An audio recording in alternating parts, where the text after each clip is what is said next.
who are 0-2. Every team on this list is 0-2. These are the 7 teams through 2 weeks who have already been eliminated from the Super Bowl picture. First, the Cleveland Browns, who I believe were the worst team coming into this season. The Cleveland Browns are absolutely done. Game time decisions. Only on SportsGrid. Josh Heupel, I mean, please, dude, you got to be kidding me. How do you lose this game at home when you've got Georgia on the ropes with a iffy quarterback at best there in Gunnard, and you somehow figure out a way to lose that game? A game, Donnie, of which was pretty much in hand for Notre Dame, 3/4 of it. The early line. Only on SportsGrid. It's the most beautiful time of the year. No, not because of foliage or pumpkin spice lattes. It's because of football. SportsGrid has you covered all season long, covering every snap, every score, and every line move. Prepare, watch, win. Weekends are for winners. Only on SportsGrid. I needed a mental break when the season was over. Because it's a lot. It's a lot. You get tired of training. But, man, I never get tired of playing golf. I love it. I mean, every course is different. Every day is different. And some days you're like, oh, I got this. I got it. Then you go out there and shoot a 95 the next day. I'm like, damn. The Smiley Show. Only on SportsGrid.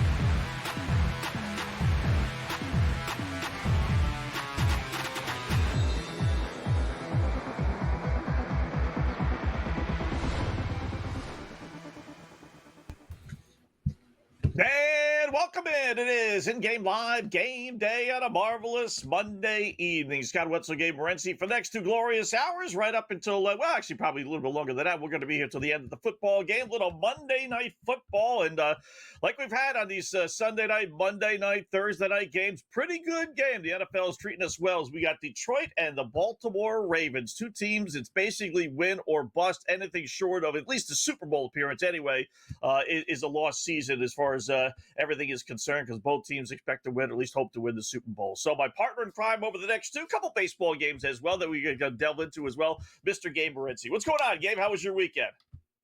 We're doing all right. Looking forward to this football game. It's a tough spot for the Detroit Lions tonight. The Baltimore Ravens are a dominant team on their home field, especially in prime time. Lamar Jackson, Lamar Jackson, guys, 24-2 in his career against NFC teams, which is just a crazy thing to think about. And I don't know if it's because they just don't see players like him in the NFC. He's impossible to sort of prepare for. You can never find somebody on your scout practice team to run the offense the way that Lamar runs it. But that's a dominant number right there. 24-2 against the NFC. You get into prime time status. Harbaugh. Coach Harbaugh's 23-3 in prime time at home. Tough spot tonight. Lamar, for the record, he's always been good in prime time. Harbaugh, Lamar Jackson at home in prime time is 10-1. They weren't, they were on the road against Buffalo earlier this year, and they were pounding the Buffalo Bills. That was a miracle comeback for the Bills. So I think this could be a long night for the Detroit Lions tonight. Wow. And they did cover that game, by the way. Despite blowing the lead late and everything else and losing outright, they did actually cover as small dogs. So, yeah, the numbers game, this is a great game, though. I will say, if you're a trend player, and I am for the most part, I don't live and die by it, but I am a trend player. This is a great example of why you shouldn't be a trend player. Because for every one of your good trends that you just gave out against Baltimore, or for Baltimore, I could do the same thing for Detroit. Detroit, 19-5 against the spread their last 24 road games, which is just amazing. 19-4 against this. But the problem is, the last road game they played, they got their ass handed to them. They did. That was one of those 5 losses. Yeah, but, Baltimore lost as well last time they were on, prime time. So I mean, 19-4 against the spread are the Lions as 4-point dogs under Dan Campbell against the spread. 19-4. So I don't mind you saying that you think Baltimore's going to win. I don't understand why the line is 5.5 and it's dropped to 4.5 in some circles. I mean, I'm getting almost a touchdown with a team. Jared Goff, the most profitable quarterback in the NFL the last 5 years. It's just like every single one of these is just a phenomenal Detroit and a phenomenal Baltimore one. So, I mean, point is, I wouldn't be betting Baltimore because they got great against the spread trends, because I could bet Detroit based on the same thing. No, I'm not betting because of trends. I'm betting I think Baltimore's a better football team than Detroit are. I think Jared Goff is a different quarterback on the road than he is at home, although weather's not a factor right now. I know this. I'm a Buffalo Bill fan. The Baltimore Ravens destroyed the Buffalo Bills in prime time last year. I think it was a Sunday night, or it might have been a Monday night, but I think it was a Sunday. Yeah, you know what? I think it was a Monday nighter actually. So, for the record, the Lions went, and so part of this run you just talked about, the Lions went to Baltimore in 2023. All right, so 2 years ago they went there. They lost 38-6. Like they got lit up in that game. So normally, Scott, I like this Lion team. I like the Lions as a whole. I like the trends you talked about. I like Jared Goff a lot better than a lot of people do. And normally I would be on the Detroit Lions in a spot like this, but I've just seen Baltimore too many times smash teams on their home field, just point blank. And I think this one could get away from the Detroit Lions. One problem the Lions have had this year, Scott, they're not getting a pass rush. Right? Aiden Hutchinson was dominant, and then he got injured. He hasn't been the same. The Lions are not getting a pass rush, which could be a big problem for him tonight. They're also giving up like 4.8 yards a clip on the ground, and they haven't faced a back like Derrick Henry yet. I'm a fan of this Lion team, but I think tonight, as they're playing the fireworks here, there could be some fireworks and more Baltimore fireworks. Like you said, the numbers come down, right? It's down to 4.5. Yeah. So I played it at 4, guys. I got the Baltimore Ravens -4, -120, which is a fair price. So I looked, I was surprised to see, wow, I can buy a half point and only get it -120. So I got the Ravens at 120. I'm like everybody else, Scott. I'll be playing the over this football game. Yeah. I think Gibbs is going to get into the end zone, Jahmyr Gibbs. I think Zay Flowers is going to get into the end zone tonight. Sam Laporta is a nice plus money play tonight in the +220, +230 range right now to get in the end zone. They're not stopping Henry, guys. So I'm going over 87.5 rush yards for King Henry tonight. I think Scott Jameson Williams a big part of the Lions offense tonight. His prop was like 49.5. It's down to 48.5 right now. That's a couple of plays from him. He's a big play, big playmaker. I like that a lot. And I don't play a lot of yardage props, but I'm going to play the over 48.5 for Jameson Williams. I think Zay Flowers has a big night tonight. I like him over 5.5 receptions. And, we're playing a long field goal, Wetzel. It actually hit last night in that debacle of a game. Even, with Butker. Guy's missing extra points and field goals, but he made the 54-yarder. It's 49.5 tonight, more than a reasonable price. So there's my picks. And I'm going to play Goff over 265.5 because I think they're going to be playing from behind. All right. I got one that I think everyone's really going to love no matter whose side you're on, right? I'll start with mine. I like Lamar Jackson over 28.5 passing yards. I think it's going to be a high-scoring game. I don't think he's going to throw for like 35 or so, but you kind of get caught up into high-scoring the opposition, high-scoring us. So I like his over 28.5 pass attempts. Yeah, not completions, just attempts. I like Jared Goff over 1.5 passing touchdowns. I'll go with Jahmyr Gibbs, only 55.5 yards over rushing. 56 yards, man. I know they split in the backfield, but 56 yards to me is nothing. Here's the one game I think you're going to like a lot. I know when I looked at it, I had to look at it like 3 times to make sure this is true. Amon St. Brown for the Lions and Zay Flowers to combine, not each, but combine for 2 touchdowns, +2 to 1 on that. How's that not going to hit? If it is the high-scoring that we all seem to think it is. I know they want to run with Derrick Henry over here, but and they could run. The Lions can certainly run, but neither team kind of like backs down. One guy could get 2 touchdowns, and they're giving us 2 to 1 on that. So I'm going to play that. Then I'll play the goofy ones that we always play. Each team to score a touchdown, rushing and passing in each half, 45 to 1, and then each team to get a touchdown and a field goal each half at 14 to 1. Again, all based on it's going to be a high-scoring game. and then we'll have some fun. I'll say Baltimore wins, as we always do. We take the favorite and say they're going to win 27-21. That's paying 125 to 1. And then a little goofy 7-7 first quarter final score pays 9 to 1. So Detroit. That's 7, an intriguing Baltimore one. 7. That's an intriguing one. 7-7 after the first quarter at 9 to 1. That's a nice price. I'm surprised you're going to play the 27-21. And I know you said you're going to play it for every primetime game, and I don't mind it. In some of these primetime games, I think it's a reasonable score, a good score to pick. But with this one, sort of like the Bills and Ravens, there's been a few of them where I told you before the game, but not with this one. And wouldn't you want more than 125 to 1 for such a low scoring price? Yes. Like, that's a bold score. Like, that would be a surprise 27-21. You deserve a bigger payback, in my opinion. I've got one here, and I'm sort of bouncing them around, so it doesn't, it's not good, because normally I sort of have one in my head. I got a Baltimore 38-24 here at 150 to 1. Okay. All right, I can see that. All right, just getting underway. In-game live kickoff in just a couple of moments.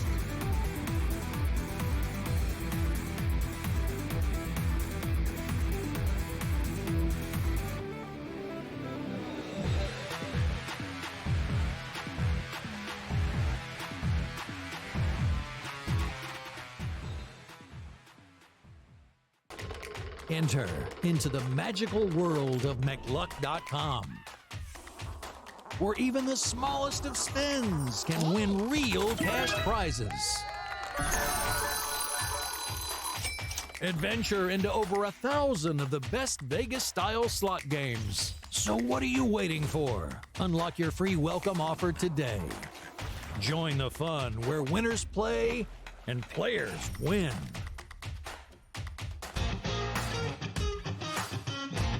I needed a mental break when the season was over.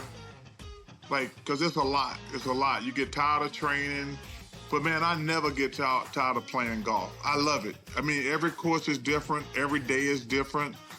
And some days you're like, oh, I got this. I got it. Then you go out there and shoot a 95 the next day. I'm like, damn.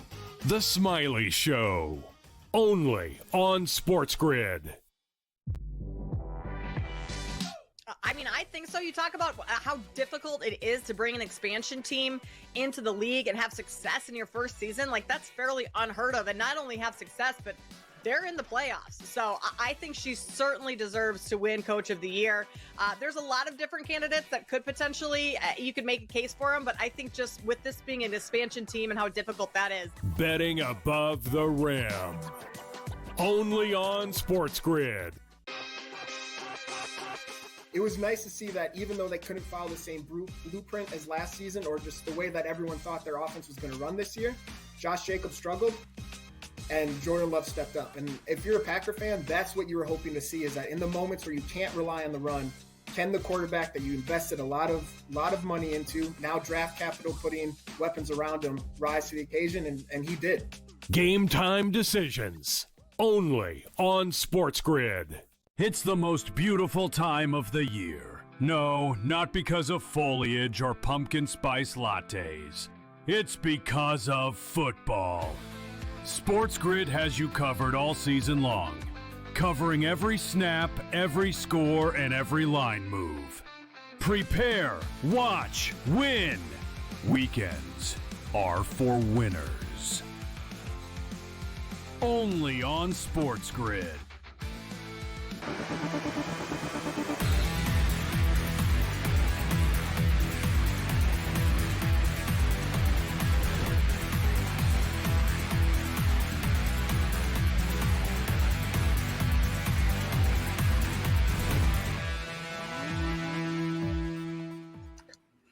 All right, welcome back. It is In-Game Live Game Day here on the grid. Scott, Gabe, hour number one. We got kickoff here in just a couple of moments. So just to basically recap, Gabe is on Baltimore side. I am on the Lions side. We both love the under. You know what's scary, Gabe, is that, like, the over. I don't know how you look at that game. Or the over, I'm sorry. I don't know how you look at that game. I'm thinking under because I'm going to ask you about the under. I don't know how anyone can look at that game and say I love the under. I mean, I know 53.5 is a lot of points for an NFL game, but I mean, you know, unless we get some fumbles and interceptions in the red zone and you don't get scores, if the normal progression of a game goes and they get some touchdowns, maybe a couple field goals, but boy, 54 points for a Detroit-Baltimore game after we saw from the Lions 52 all by themselves last week against Chicago. We know Baltimore can put up 40. We saw that against the Browns and Buffalo for that, man. I mean, how's this not getting to 54?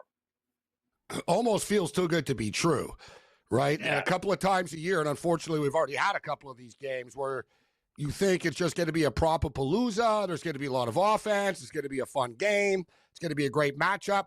And in fact, it was college, but look at Texas and Ohio State, all the talk in the offseason, right? The game started, it was terrible. Yeah. Awful. Yeah. You know what I mean? The Green Bay Packers and the Detroit Lions in week 1, right? That's the only way this game doesn't get over, in my opinion, is if one team just sort of gets lit up. And I think it's more of a chance that Baltimore beats up Detroit, and let's just say Jared Goff is terrible tonight. And I'm not saying he will be. And in fact, I just jumped in on one of your plays, the over 1.5 touchdown passes, because I like that. I do think he'll throw for 2 or more. And I got 262.5 for Jared Goff over. We're already ready for kickoff, Scott. Last night, it was a terrible game. I keep getting dealt bad games. Last week, the Vikings and Falcons on Sunday night. But one positive last night, I hit Cam Scadaboo at 16-1 to be the game's first touchdown score. Touchdown? Nice. Yeah, first touchdown score of the games. Cam Scadaboo, 16-1. Tonight, I'm keeping it much simpler, Scott. I got Derrick Henry to score the first touchdown at plus 375, but it should be noted the Detroit Lions get the ball first. We have just kicked off Lions football. All right, Lions ball first. So, yeah, it does have written all over it. Although you don't see too many NFL games, much higher than 53.5, to be fair. You get kind of spoiled, and you used to get these Saturday college football lines of, 57, 60, and sometimes even higher than that. Whereas the NFL, it's generally, a high-scoring over-under is 53.5, but it does seem just a little light. It really only seems like they're begging to take the over here, and we'll see what happens. So, which team? I think it's Lamar and Baltimore, but ultimately, which team is under more pressure to win a Super Bowl? Not just get there, but win one. You have a preference between the two under more pressure? I think, I agree with you. I think the Baltimore Ravens are under far more pressure, only because of the history of the Raven organization compared to the history of the Detroit Lion organization, right? The Lions have never made it to a Super Bowl, guys. They've never played in a Super Bowl. So there's a level of failure and an expectation of failure over the years. Baltimore have been to Super Bowls. Lamar is a two-time MVP. He's pretty much done it all, right, besides win a Super Bowl. The Detroit Lions are a little bit different, but not to say there's not pressure on the Lions, because that window of opportunity won't be open forever, right, Scott, with the Lions? Right. They're good now. They have a legitimate chance now.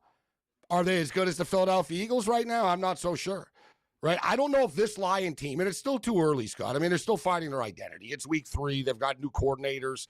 They're still, they played one home game. So I don't want to judge this football team, but I still think the Lions are kind of figuring out who they are still, Scott, right? Yeah. A lot of teams. They're a work in progress right now.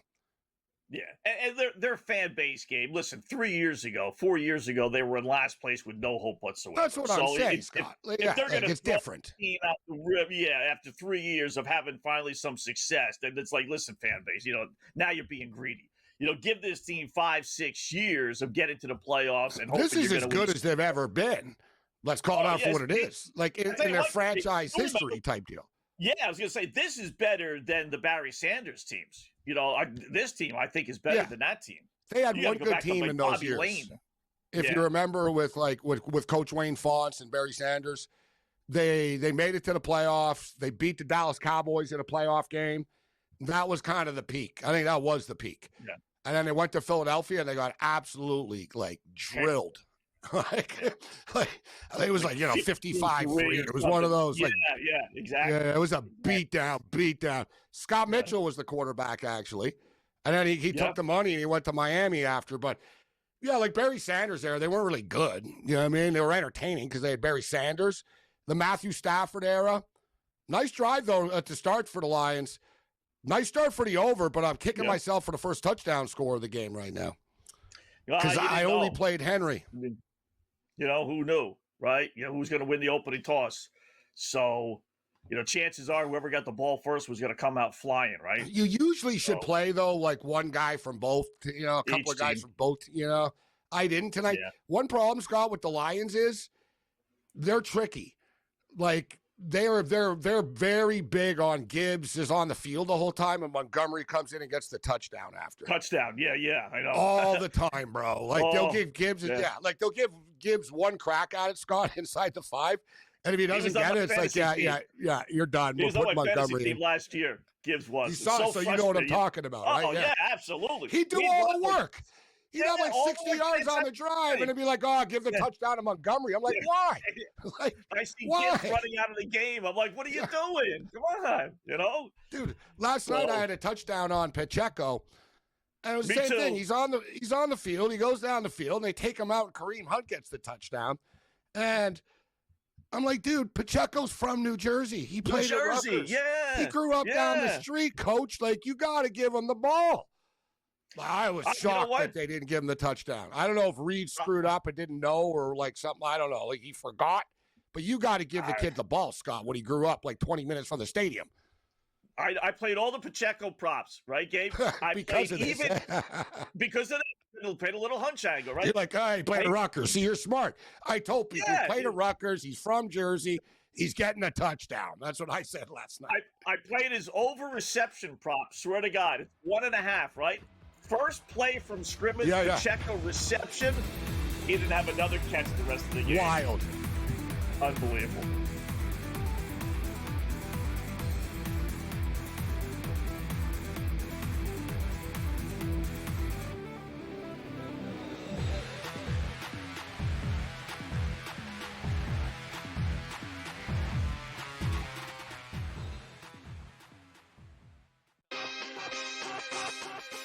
There are right now 10 teams who are 0-2.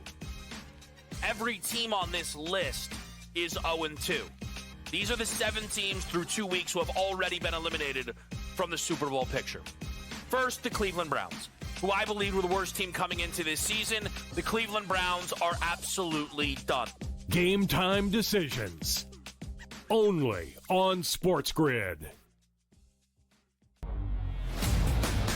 Josh Heupel. I mean, please, dude, you got to be kidding me. How do you lose this game at home when you've got Georgia on the ropes with a iffy quarterback at best there in Gunnard, and you somehow figure out a way to lose that game? A game, Donnie, which was pretty much in hand for Notre Dame, 3/4 of it. The Early Line. Only on SportsGrid. It's the most beautiful time of the year. No, not because of foliage or pumpkin spice lattes. It's because of football. SportsGrid has you covered all season long, covering every snap, every score, and every line move.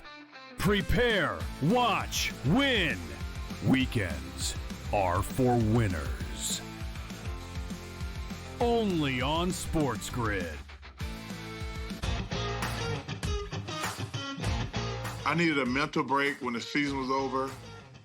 Because it's a lot. It's a lot. You get tired of training. But, man, I never get tired of playing golf. I love it. I mean, every course is different. Every day is different. And some days you're like, oh, I got this. I got it. Then you go out there and shoot a 95 the next day. I'm like, damn. The Smiley Show. Only on SportsGrid.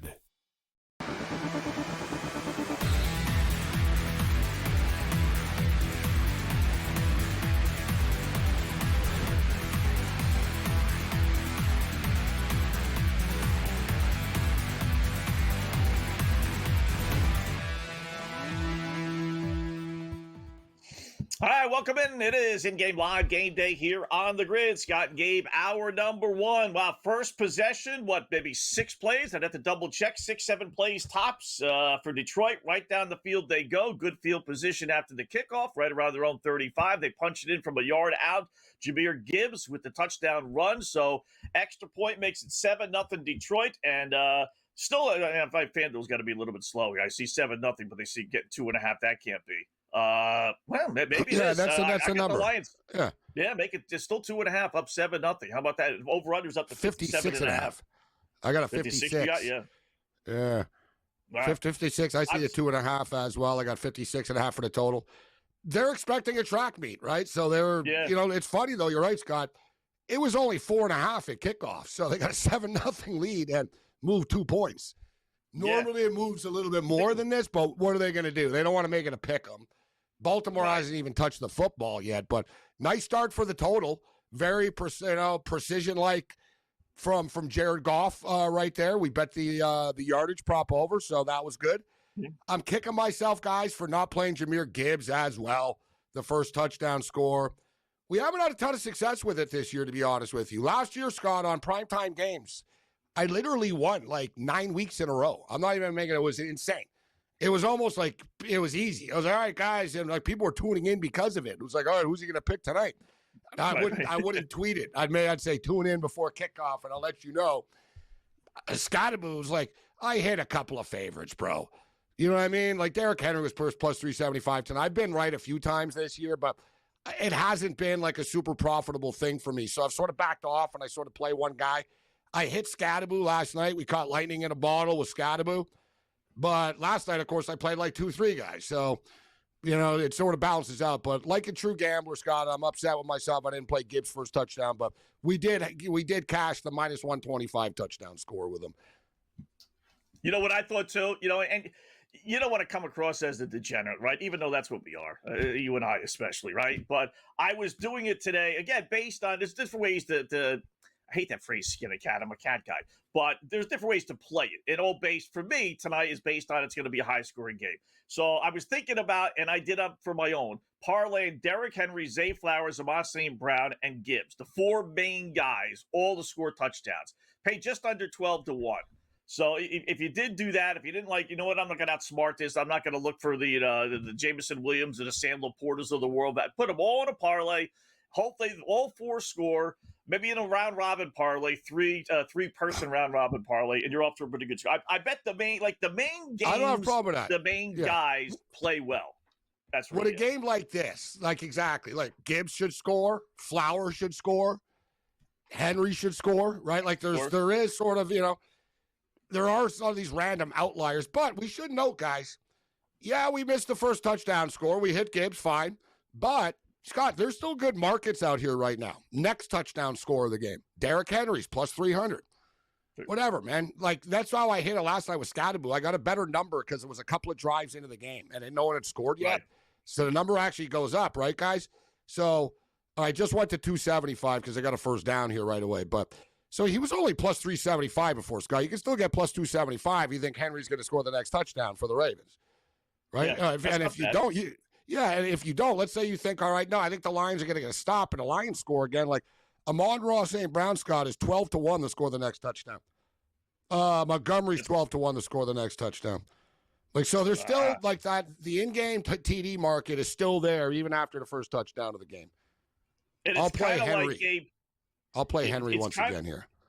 It's kind of like betting on the team that's not batting in baseball. You're going to get a better number. You're going bold here. You take a bunch of Lions now to score the next touchdown. If the Lions, if the Ravens don't score and the Lions get the ball, I guarantee you all those Lion numbers are all going to come down. Check.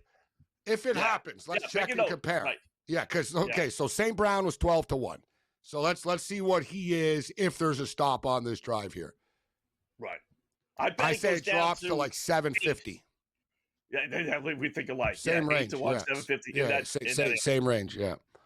It's amazing. Which is a pretty big swing. Like it'll be a big swing. Like I'm curious to see what it is.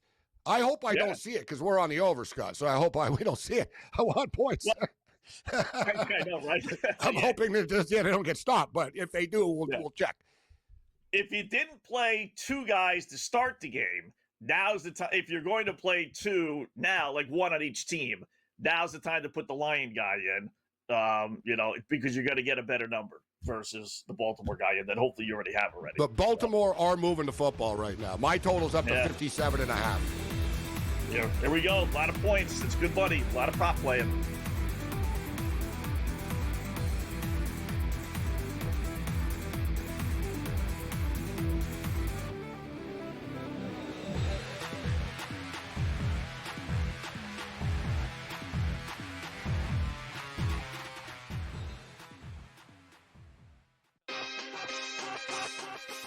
there are right now 10 teams who are 0-2.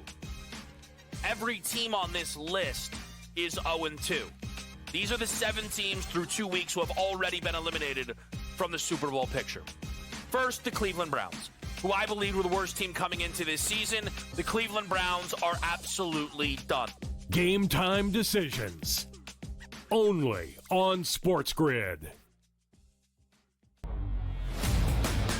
Josh Heupel. I mean, please, dude, you got to be kidding me. How do you lose this game at home when you've got Georgia on the ropes with a iffy quarterback at best there in Gunnard, and you somehow figure out a way to lose that game? A game, Donnie, of which was pretty much in hand for Notre Dame, 3/4 of it.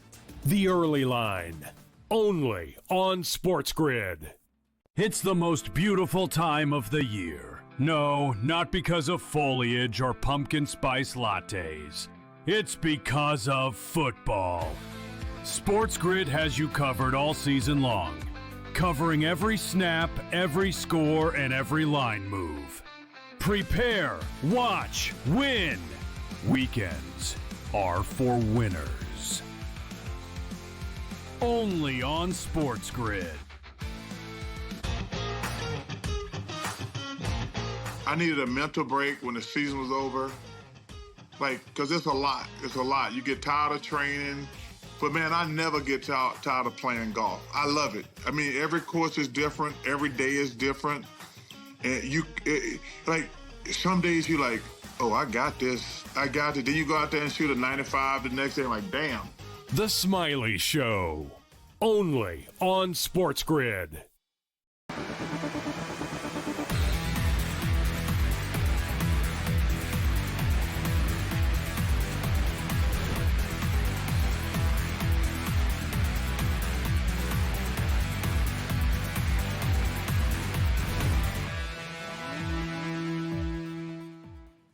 All right, welcome back in Game Live, Game Day here on the grid. Points of plenty, little Monday Every night time. football.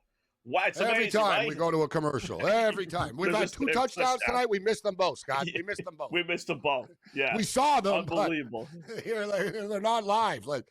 But I hit it. We just told everybody. What did I just say? Hey, guys. I said, we didn't get Derrick Henry plus 375, but he's still plus 275 right now. Still not bad. Boom. Henry scores the touchdown. Wow. So now if you did that little round robin, as I did earlier, you got 2 of the 4. Now you're looking good. And this is a rare time where I'm rooting for some defense, Gabe. By my 7-7 at 9-1, we got 7-7, but we have 5 minutes and 40 seconds left. I need either a long drive by Detroit or one stop, and we could catch that 9-1, 7-7 first quarter. But both of those are right very down good the odds. field. Yeah, Very good odds. 7-7. Yeah. I don't normally play that. I just kind of saw it there when I was putting in my 27-21. I was like, you know what? 7-7, 9-1, almost 10-1. I'll take a flyer on that.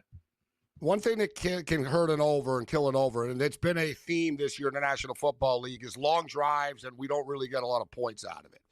After you get a field goal or a turnover, missed field goal, and it eats up a bunch of clock. But these have been 2 pretty quick drives. It took the Lions like 4.5 minutes to score, and it just took the Ravens about 5 minutes to score. So there's still 5 minutes left, as you stated. You got a good puncher's chance here at finishing the quarter at 7-7. And listen, it's nice. Last night we hit Scadaboo. We just hit this Derrick Henry at plus 275.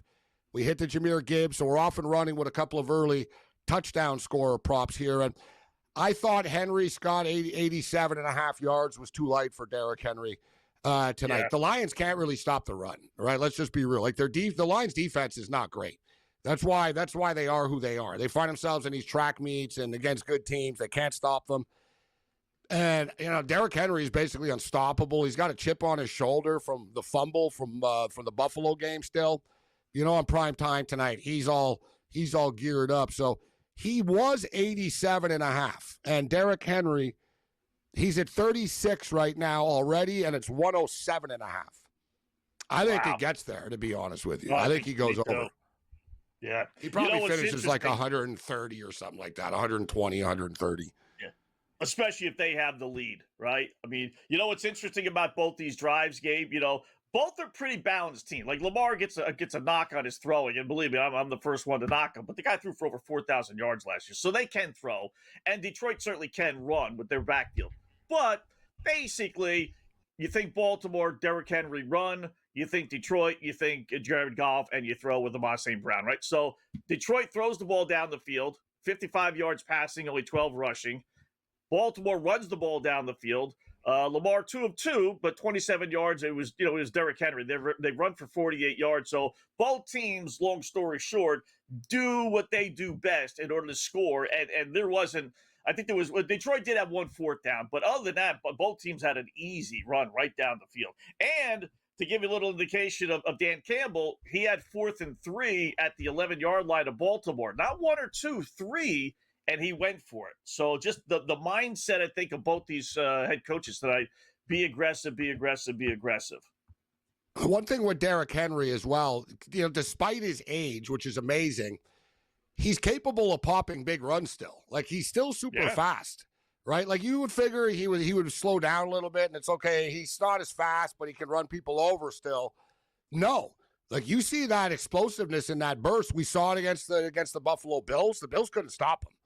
Right? And so I think, as well, Lamar has really developed as a passer. Right? And to be honest with you, he was a pretty good passer at Louisville, Scott. Like, Bobby Petrino was his coach. And Petrino was talking about, man, this kid's got good footwork. He studies a lot, the quarterback position. But the Baltimore Ravens guys have spent, if you look at the money that they've spent on the offensive side of the football, Scott, during Lamar Jackson's career, it's at the bottom of the league. Like, you know what I mean? They always draft these wide receivers. Like, who's there? Have they ever signed anybody? You know what I mean? Like, has Lamar ever played with a compliment? Like, the dude's got Mark Andrews, bro. Now he's got Zay Flowers as his number one. Zay Flowers ain't a real number one, right? Yeah. Before he had Hollywood Brown. Tried with Hollywood Brown. Rashad Bateman. Yeah, Hollywood Brown's way overrated. Everyone knows he's not even any good. And like, you know what I'm saying, Scott? Like, when has he ever had a compliment of wide receivers to work with this guy? He never has. Yeah. And then, so he drops back to pass. And is he Joe Montana? No. But who the hell is he supposed to throw to? Oh, yeah, by the way, they would have beat the Buffalo Bills in the playoffs last year, Scott. He threw the ball to Mark Andrews, and Andrews dropped it. Yeah. He dropped it. Yeah, he dropped it. Right? So, so the whole Lamar passing thing, it's funny because you say that. If you remember a couple of years ago, it's been like the last 2 years, he goes out of his way to throw touchdowns. Like, that's why he won the MVP, right? Like, he's like, all right, you don't think I can throw? I'm going to go out of my way, and I'm going to throw for like 3-4 touchdowns a game, but they just don't give him the weapons. And I'm glad as a Buffalo Bill fan they don't, because that'd be really scary. Yeah. Only 5 guys threw for more yards than him last year. 5. That's what I'm saying. So, I mean, that's pretty darn good. There's perception and look at the guys he has. He doesn't even have anybody. Yeah. So, they're all under. It's amazing. Both teams are kind of 0-1 against real competition this year. And that's why this is kind of like a pivotal game in that both have brutally tough schedules. It is, their first place teams are going to get you got to stop here. You got to stop here, which is good and bad, sort of. Like, I think it's pretty good. Time off the clock. I think it's pretty good for you, Scott, actually, because there's 3.5 left. They're punting. Baltimore won't be in a rush to score before the end of the quarter. You know what I mean? Unless there's a big play. Yeah. I think you're looking pretty good here right now, to be honest. Short of a big play, which is always a danger with them. Right. I could hit, nice little 9-1. But, so Baltimore loses its other big game so far this year against Buffalo, and Detroit loses one of its big games this year against Green Bay. Detroit beats Chicago like they're supposed to. Baltimore beats, Cleveland like it's supposed to. So this is one of the who's going to be 0-2 in big games with both schedules being, like I said, brutal, both of them. So a lot of pressure on both. All right, so we need to, listen, I'll take a first down. In fact, I want a first down for Baltimore. Just run the ball, 3 yards, cloud and dust. Let's get out of here 7-7. A lot of ways I can't lose because I got the over. So if it's not 7-7, it's because someone scored. So at 40 seconds here, basically, they're only going to really run like 5 plays or something. To be honest, they're really only going to run 4 or 5 plays. So, like I said, I think it's going to hit. I think like the expectation for me, I think it's going to be 7-7. Like I said, the only thing that can kill you here, and like even if they move down the field and they're on the 20-yard line or something Field like goal. that, they won't. Yeah, but it won't probably happen before the end of the quarter. It'll probably just carry over. Like I said, the only thing I think kills you here is a flat-out touchdown. You know what I mean? Like Derrick Henry pops through and he's gone type thing, and that's that. Or there's a wide-open receiver for a bomb or something like that. But I don't think, you know what I mean? Like I said, they can only run so many plays, Scott, in 3 minutes. And it's not like this is the last 2 minutes of a game. They're not going to be in a rush. Right, no rush. You know? Yeah. I mean, barring, either a long touchdown or a long, play, and then like 3 incompletions, and they got to kick a field goal before the break. But it's looking pretty good. Let's put it that way. It is looking. I'm looking to see if they got it like a halftime score. I'm already counting this as a winner. And maybe a halftime score. No, they don't. They don't. This baby they over, should. right? They should, but they don't. You can you know bet what FanDuel does? FanDuel offers you it's listed under FanDuel Squares, first half scores. So you got to look for different things to get the same, you want to be able to do this at halftime. Yeah. So you do the FanDuel Squares and you do Detroit 7, Baltimore 7.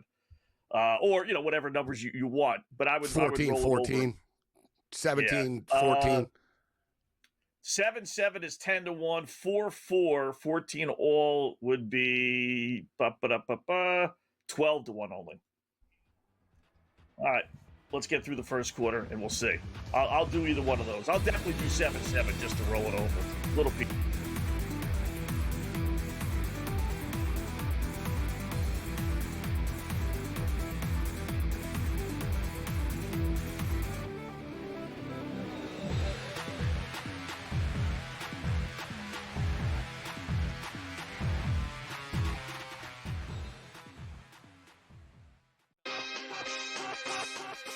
There are right now 10 teams who are 0-2.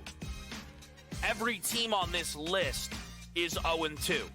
These are the 7 teams through 2 weeks who have already been eliminated from the Super Bowl picture. First, the Cleveland Browns, who I believe were the worst team coming into this season. The Cleveland Browns are absolutely done. Game time decisions. Only on SportsGrid.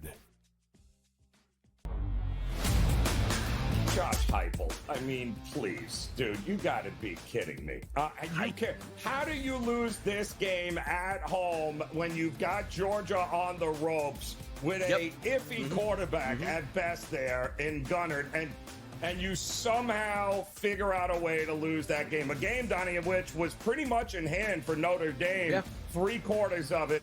The early line. Only on SportsGrid. It's the most beautiful time of the year. No, not because of foliage or pumpkin spice lattes. It's because of football. SportsGrid has you covered all season long, covering every snap, every score, and every line move. Prepare, watch, win. Weekends are for winners. Only on SportsGrid. I needed a mental break when the season was over. Because it's a lot. It's a lot. You get tired of training. But, man, I never get tired of playing golf. I love it. I mean, every course is different. Every day is different. And some days you're like, oh, I got this. I got it. Then you go out there and shoot a 95 the next day. I'm like, damn. The Smiley Show. Only on SportsGrid.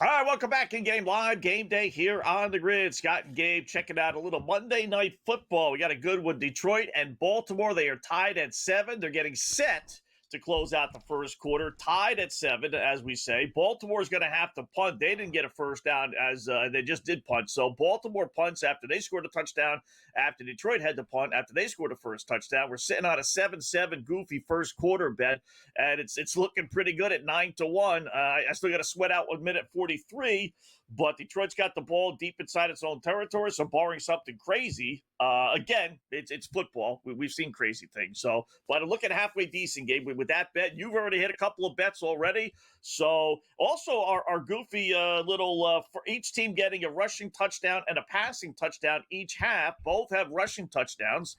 And then each team to have a touchdown and a field goal each have. Obviously, both teams have their touchdown. So I just need a field goal out of both teams in the second quarter. That pays 14-1. So one thing we will note. This game has slowed down though with the two punts. Right. The total got up to 60.5. That was the peak. And now 56.5. Looking at the updated touchdown market right now. We talked about Amon-Ra St. Brown. He's at 10-1 right now. He was 12-1 before. And the Lions do have the football now, as you stated. Although they are pinned extremely deep in their own territory. There was a holding penalty on the punt as well on Detroit. But the Lions have the ball 10-1 for St. Brown, 10-1 for Montgomery right now for the next touchdown score. Sam Laporta, 20-1, guys. Jameson Williams, 20-1. If you really want to play some lottery tickets, some big numbers there, huh? Yeah. Let's hope they don't pull the San Francisco in East Carolina. I don't know if you were watching the East Carolina BYU game, right? So, real quick story here. So I told you Friday at BYU, right, laying 6.5. So, end of the first half, BYU punch game, right? East Carolina drops the ball at the 10. They do recover at their own 2-yard line. 50 seconds left. BYU with only one timeout. All right. So, East Carolina's at its own 1 2-yard line with the opposing team having one timeout. 50 seconds left. Now, you would think, right? If you're East Carolina, what do? You run the ball twice into the line and you walk away. Well, you better hope right down now. 6-3. You better hope right now in this situation that there's not if they throw the ball and there's a holding penalty in the end zone, it's a safety. So well, that's the other thing with San Francisco, in Arizona. That's what we got out of that game. So that's something you got to watch out for. They ran the ball. They were on the 1. They just got themselves a little room, but they gave it to Montgomery. Picked up like 4 or 5. So looks good. I mean, there's only a minute and a half left in the quarter right now, but this is a big sort of turning point for the total actually as well, because the Lions are they'd have to go 99 yards essentially. It's going to take a lot of time off the clock here, and let's just say they don't score. Like the total will continue to sort of plummet right now. What is it now? How much is it moved? So still 57.5, huh? Yeah. Ideally for the total. First down. They get a now first they got down, a flag. then it drops. Yeah, now they got a flag. So you're going to get out of the quarter here because they're just sort of going backwards and forwards here with these penalties.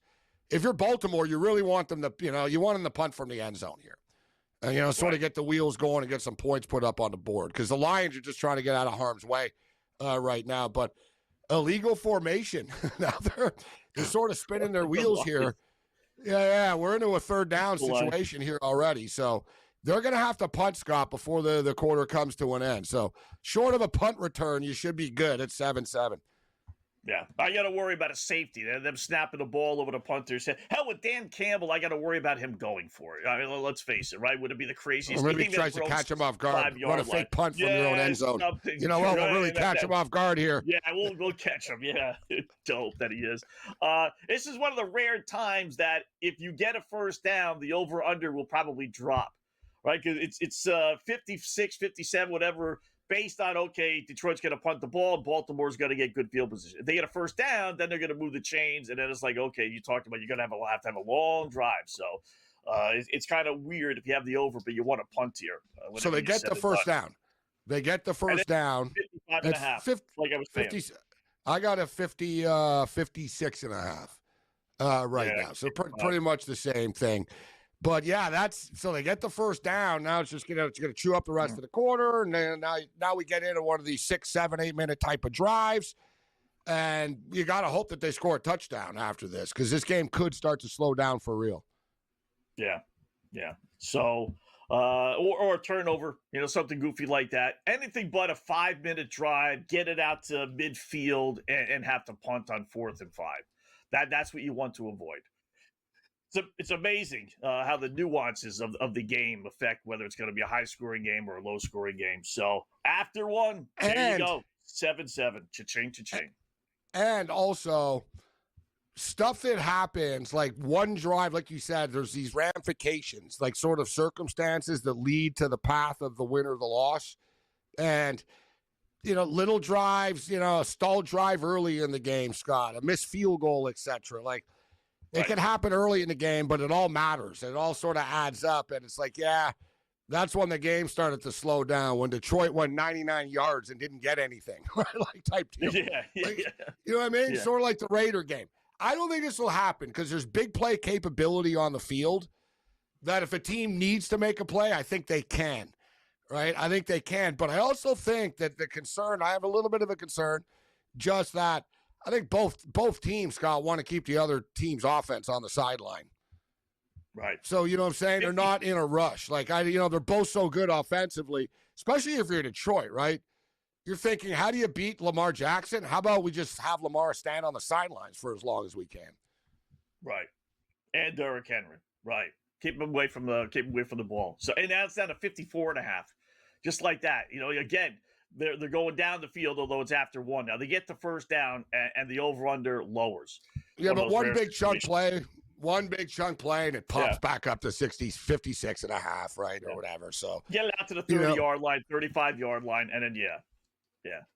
So it doesn't take much, but you're back at the original number. If you were out late or you forgot to put the bet in, and you're like, kicking yourself, right? Not old school days. Nope. Now you can get the same number, 5.5, and it's basically the same over under 54.5 as it was to start the game.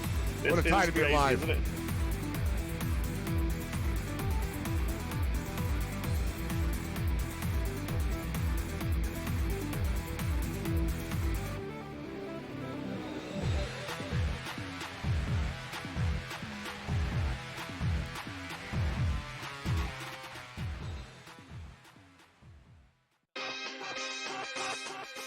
There are right now 10 teams who are 0-2. Every team on this list is 0-2. These are the 7 teams through 2 weeks who have already been eliminated from the Super Bowl picture. First, the Cleveland Browns, who I believe were the worst team coming into this season. The Cleveland Browns are absolutely done. Game time decisions. Only on SportsGrid. Josh Heupel. I mean, please, dude, you got to be kidding me. How do you lose this game at home when you've got Georgia on the ropes with a iffy quarterback at best there in Gunnard, and you somehow figure out a way to lose that game? A game, Donnie, which was pretty much in hand for Notre Dame, 3/4 of it. The early line. Only on SportsGrid. It's the most beautiful time of the year. No, not because of foliage or pumpkin spice lattes. It's because of football. SportsGrid has you covered all season long, covering every snap, every score, and every line move. Prepare, watch, win. Weekends are for winners. Only on SportsGrid. I needed a mental break when the season was over. Because it's a lot. It's a lot. You get tired of training. But, man, I never get tired of playing golf. I love it. I mean, every course is different. Every day is different. And some days you're like, oh, I got this. I got it. Then you go out there and shoot a 95 the next day. I'm like, damn. The Smiley Show. Only on SportsGrid.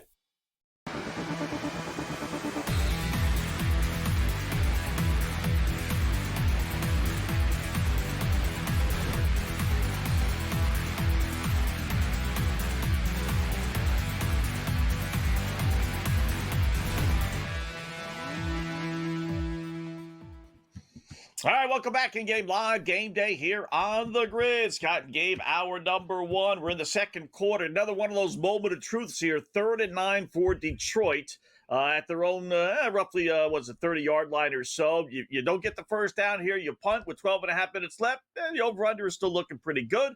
And they did get the first down. All right, so now they're at their own 44. Now they're at the point where I know they need a few more yards, but you got to score. You can't go from the 1. This was the old, you go from the 1 to right around midfield, and then you got to punt. And all you did was use up clock, and you got yourself in a punting situation where you're going to give the ball back to Baltimore. So we need some points here. We hit our 7-7, 9-1. I played 7-7 at 10-1 and 4-4, as we suggested we were going to do at 14-1 halftime score. So we'll see if we can connect on that one as we'll roll this stuff over. So first down, Detroit, as they move the ball, like I said, right around midfield, over under 44.5. And then a moment ago was 5.5. They get one first down, and now the actual line is down to 3.5 game with Detroit with the ball.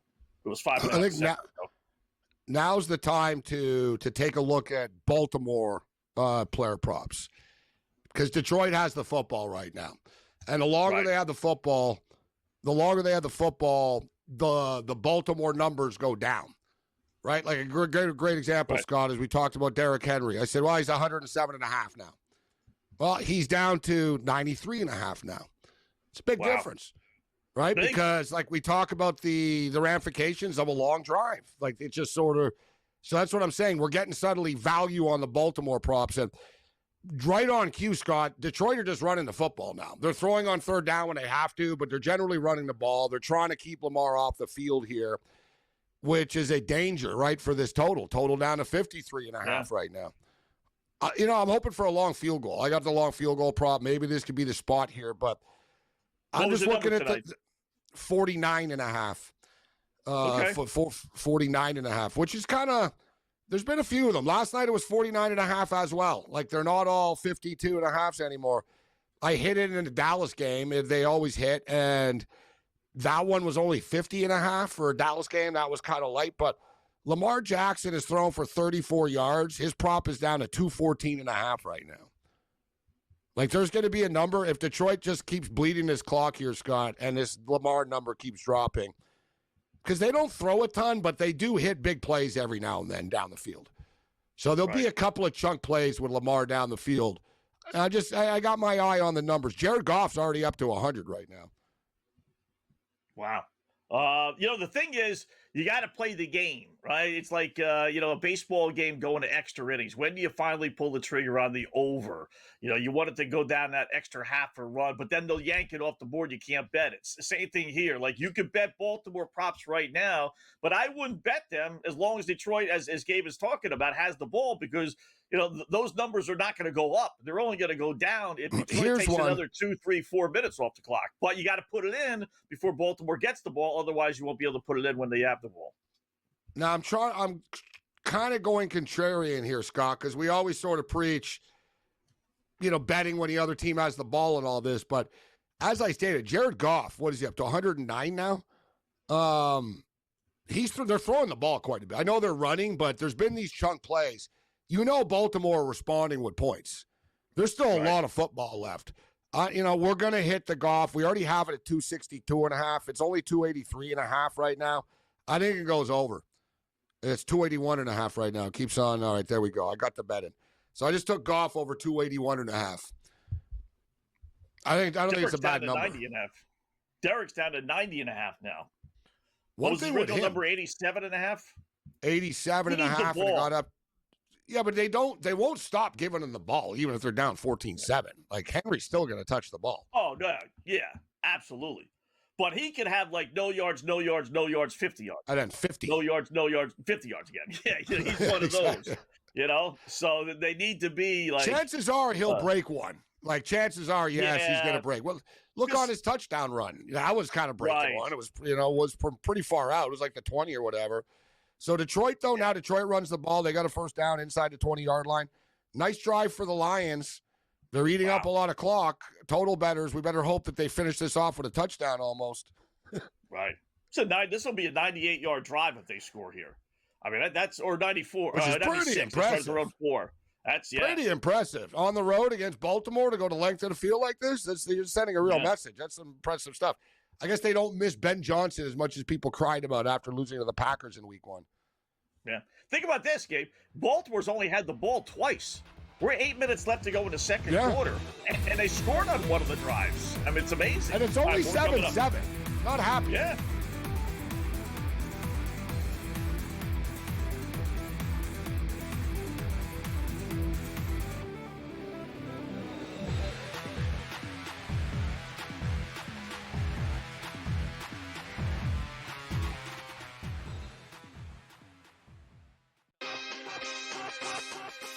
There are right now 10 teams who are 0-2. Every team on this list is 0-2.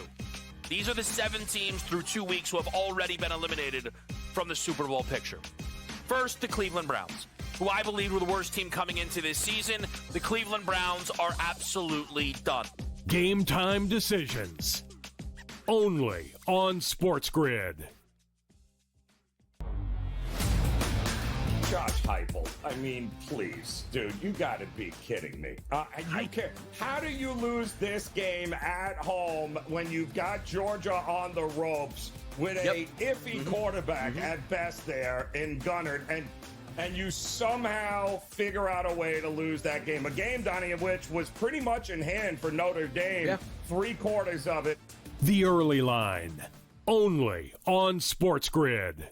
It's the most beautiful time of the year. No, not because of foliage or pumpkin spice lattes. It's because of football. SportsGrid has you covered all season long, covering every snap, every score, and every line move. Prepare, watch, win. Weekends are for winners. Only on SportsGrid. I needed a mental break when the season was over. Like, because it's a lot. It's a lot. You get tired of training. But, man, I never get tired of playing golf. I love it. I mean, every course is different. Every day is different. And like, some days you're like, oh, I got this. I got it. Then you go out there and shoot a 95 the next day. I'm like, damn. The Smiley Show. Only on SportsGrid.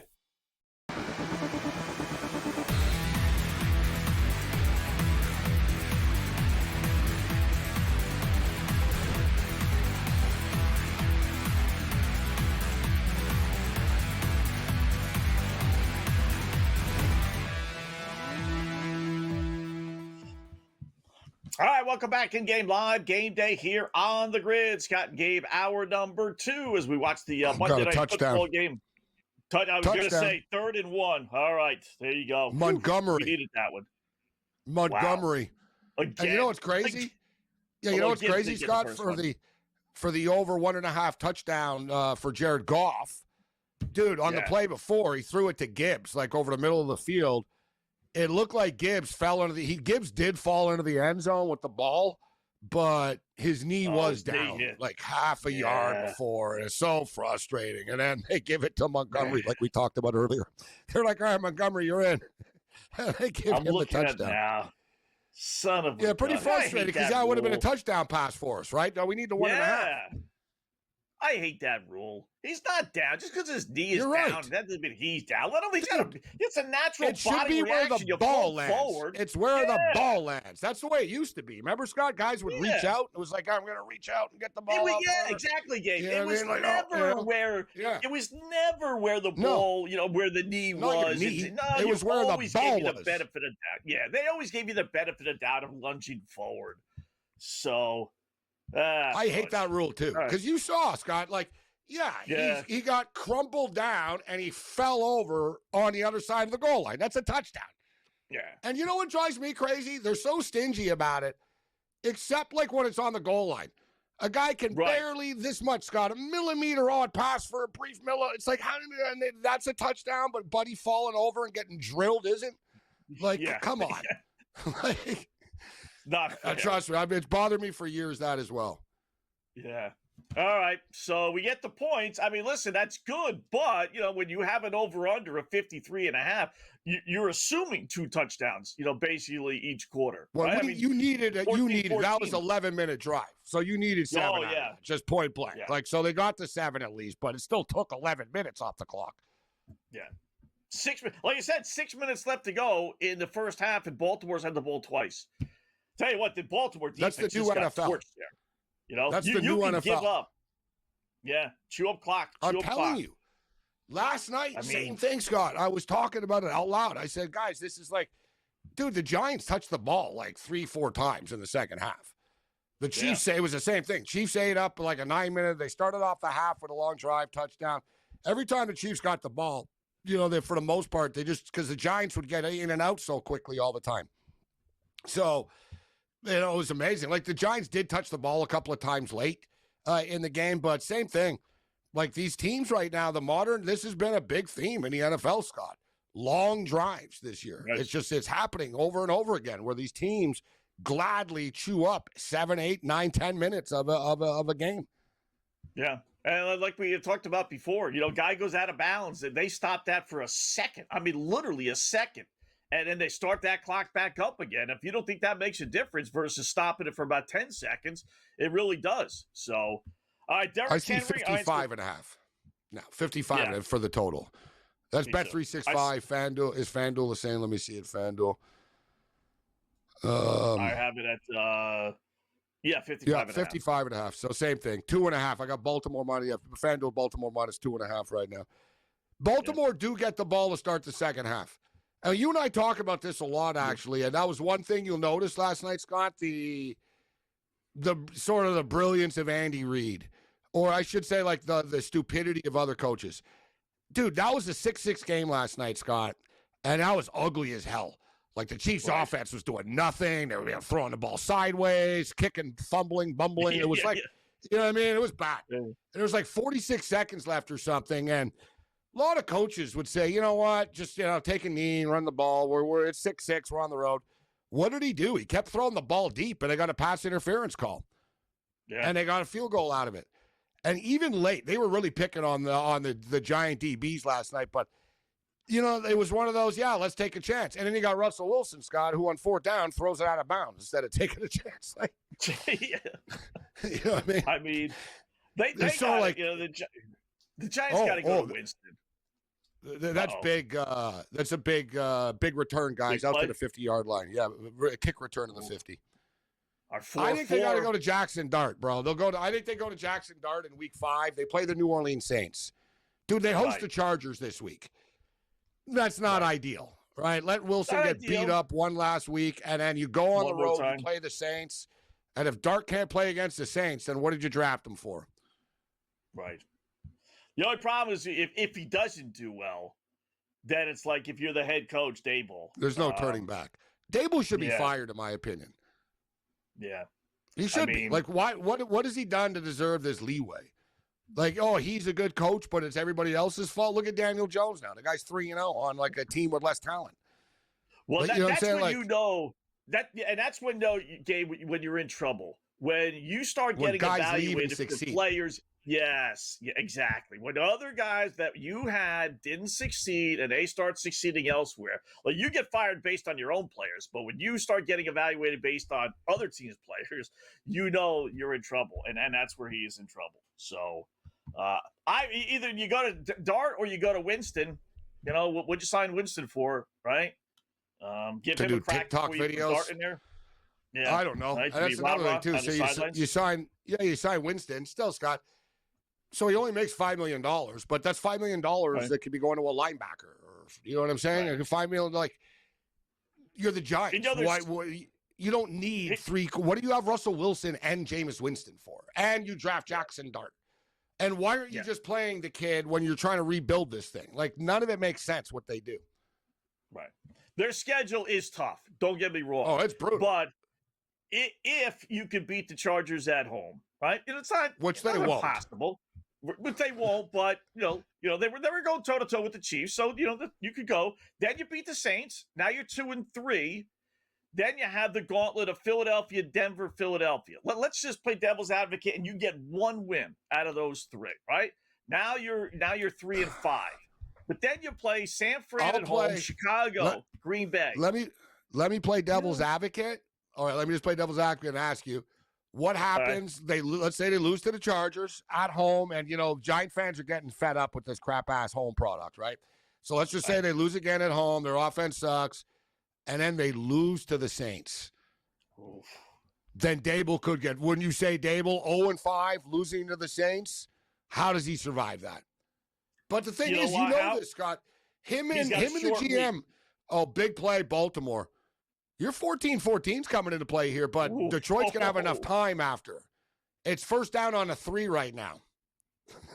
And like I said, guys, about Lamar, look at this. Like, they don't throw much, Scott, but he does throw bombs. Like, they just hit for like a 45-yard pass.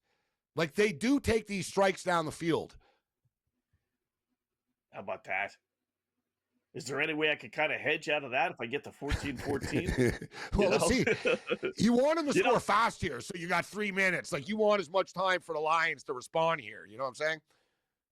No, I don't. I don't want them to. I want them to take you want 14. Oh, no, you want 14, yeah, 14. Yeah, sorry. So I'm sorry. I do it 7-7, Yeah. So ideally, you want them. Yeah, ideally for you. Yeah, they get stuffed here. They have to go on 4th and goal, and they got to. Yeah, exactly. Yeah. It takes forever. Back to the Giants real quick. You know why he wouldn't get fired? Because they got Philadelphia on a Thursday after the Saints game. That's when he's going to get fired, after the Philadelphia game, if they lose to the Saints. That would be his last. Him and Shane, the GM, are kind of a package deal. Yeah. They're buddies. Like, they make all the decisions together. You know, they came from Buffalo. Yeah. That's Dable's success. Barkley goes for 1,000 yards that Thursday night. That's it.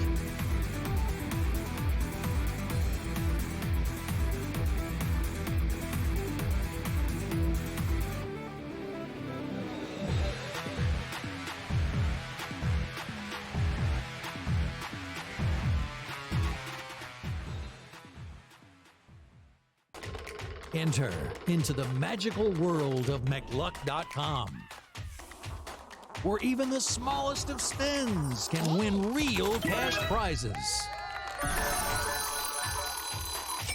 Adventure into over 1,000 of the best Vegas-style slot games. So what are you waiting for? Unlock your free welcome offer today. Join the fun where winners play and players win.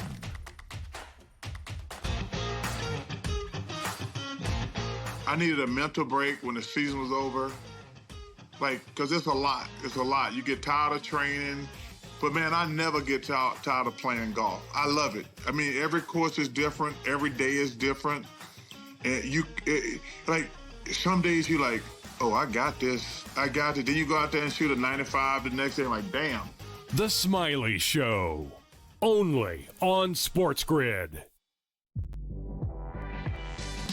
I mean, I think so. You talk about how difficult it is to bring an expansion team into the league and have success in your first season. Like, that's fairly unheard of. And not only have success, but they're in the playoffs. So I think she certainly deserves to win Coach of the Year. There's a lot of different candidates that could potentially, you could make a case for them. But I think just with this being an expansion team and how difficult that is. Betting above the rim. Only on SportsGrid. It was nice to see that even though they couldn't follow the same blueprint as last season, or just the way that everyone thought their offense was going to run this year, Josh Jacobs struggled and Jordan Love stepped up. And if you're a Packer fan, that's what you were hoping to see, is that in the moments where you can't rely on the run, can the quarterback that you invested a lot of money into, now draft capital, putting weapons around him, rise to the occasion, and he did. Game time decisions. Only on SportsGrid. It's the most beautiful time of the year. No, not because of foliage or pumpkin spice lattes. It's because of football. SportsGrid has you covered all season long, covering every snap, every score, and every line move. Prepare, watch, win. Weekends are for winners. Only on SportsGrid.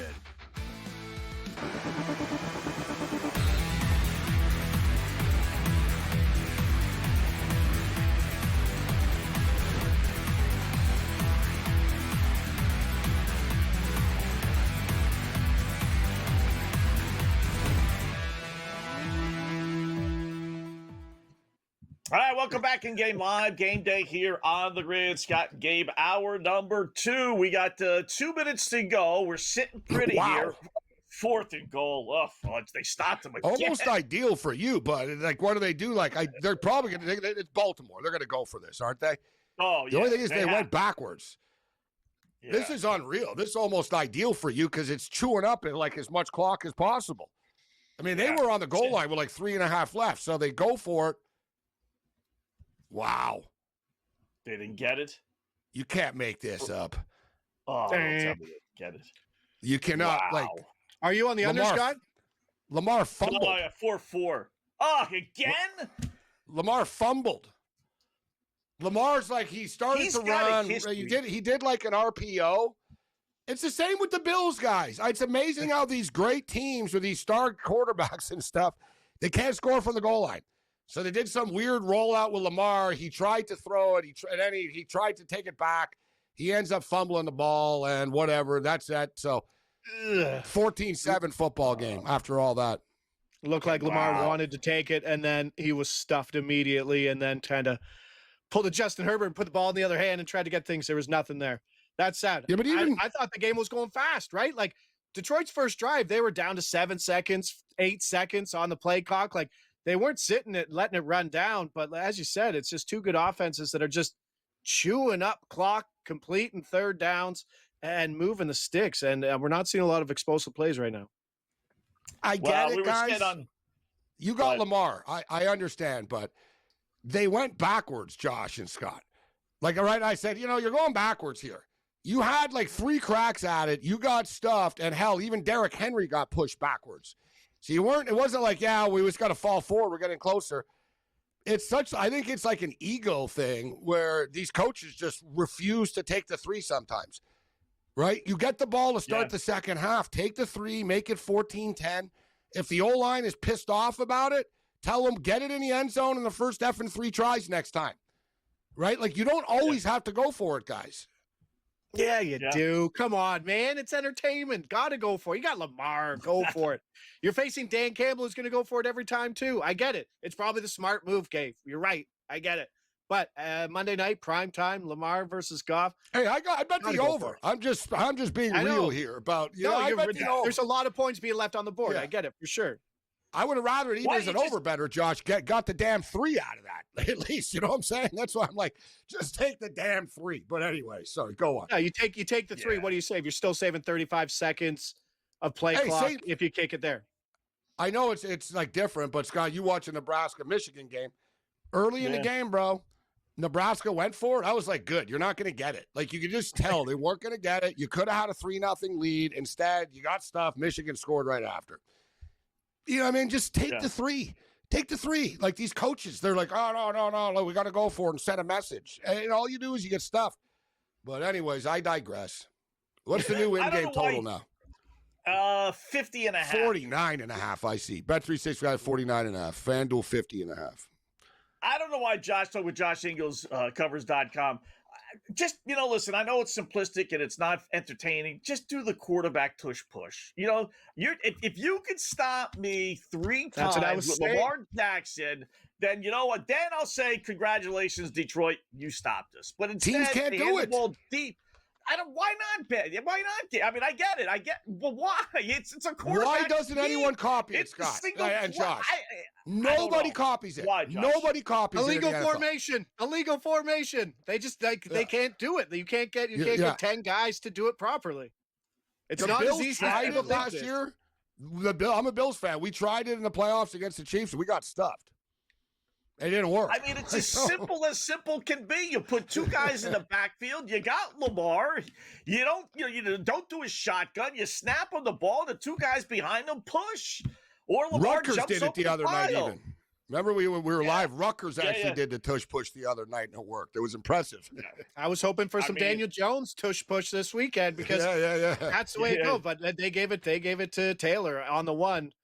Every time this week, even though last week they went for it 3 times in a row. You just don't hand the ball deep in the backfield. So, all right, Josh. So, who'd you have in the game? So it's 14-10 or 14-7 Detroit. They're now favored. It should be 14-10. Should have taken a 3, but I'll shut up. Yeah, go on. Yeah. So I was sitting on a 4-4 first half score, so that's why I'm a little ticked off. So, how do you see this thing playing out?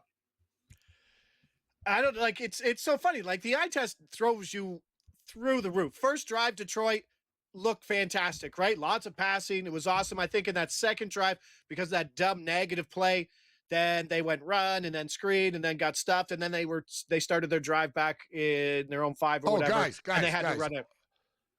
What do we got? Oh my goodness. You're ahead of me. That's so fun. Interception? It's one of these sideways backward passes deals. Again? Again? Was the ball? The ball didn't make it. Yeah, the ball didn't make it to the line of scrimmage, and the refs didn't call it dead. It was one of those. Ravens picked it up. One of the refs was like, "Yeah, this is a touchdown," but it looks like they're just saying incomplete now. That would have been a turning of events for the total. Look at this. Yeah, my goodness, that would have been. You see, Scott, though, the refs let it play, so it's like no one stopped it. They right? were told. I bet they were told after last night, "Hey guys, start paying attention. We got a fumble on a kneel down in the Buffalo game that you didn't call, and now we got a backwards pass, 2 of them." Is that where you guys are on that? You guys think that like the Allen situation was a fumble and he just kind of walked it off and played Joe Cool? Oh, it definitely was. He didn't have control of the ball with his knee down. Now, guys online were saying, "Well, he gave himself up." I don't know if you can give yourself up when you're standing there.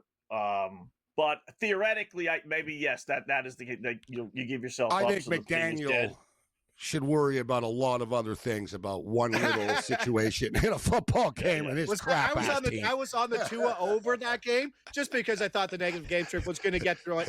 And week 2, I thought he went over the middle a lot more than he did in week 1. That might have been the worst football bet I've made and watched all year, and I don't know if anything's going to come close to it. Watching. Were you guys on the Rams yesterday? That was the line. That was heartbreaking. Yes. The Ram bad beat. Brutal. I don't like the term bad beat, but that was a bad beat. Yeah. All right, Josh, great job as always. It was short but quick, but it was good. Covers.com. Check out Josh for all his work. Thanks, Josh. We'll do it again. Appreciate it, gentlemen. Have a good night.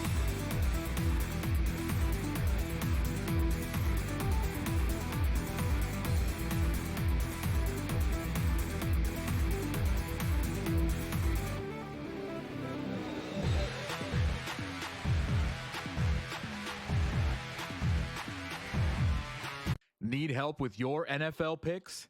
Get NFL insider knowledge from Pro Football Doc, Dr. David Chow, with Sick Picks at Sports Injury Central. We reveal hidden injury advantages the sports books miss. Our doctors provide insights, and our algorithm tells you who to bet on. Spreads, player props, totals, in-game bets, Sick Picks covers it all. Get a free week now with promo code SportsGrid at SickScore.com.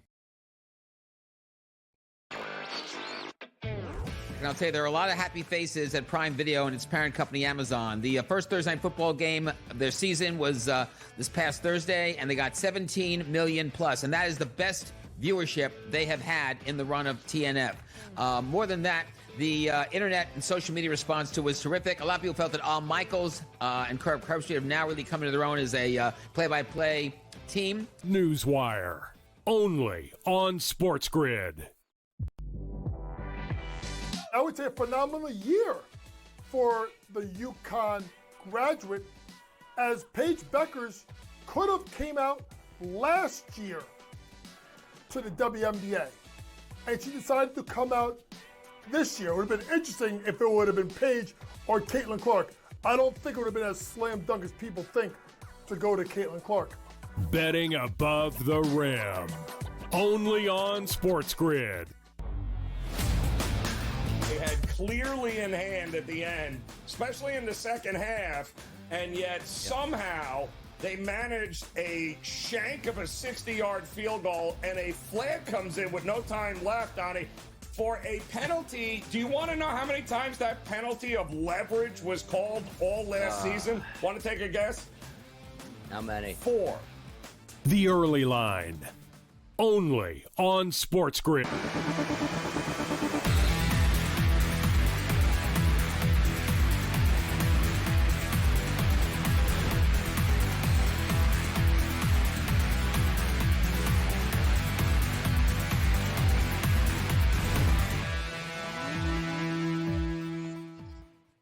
All right, welcome back in Game Live, Game Day here on the grid. So, Scott and Gabe, we got some hope. We got the ball back again. For those that follow us, sitting on a 4-4 first half score. Detroit leads Baltimore 14-7.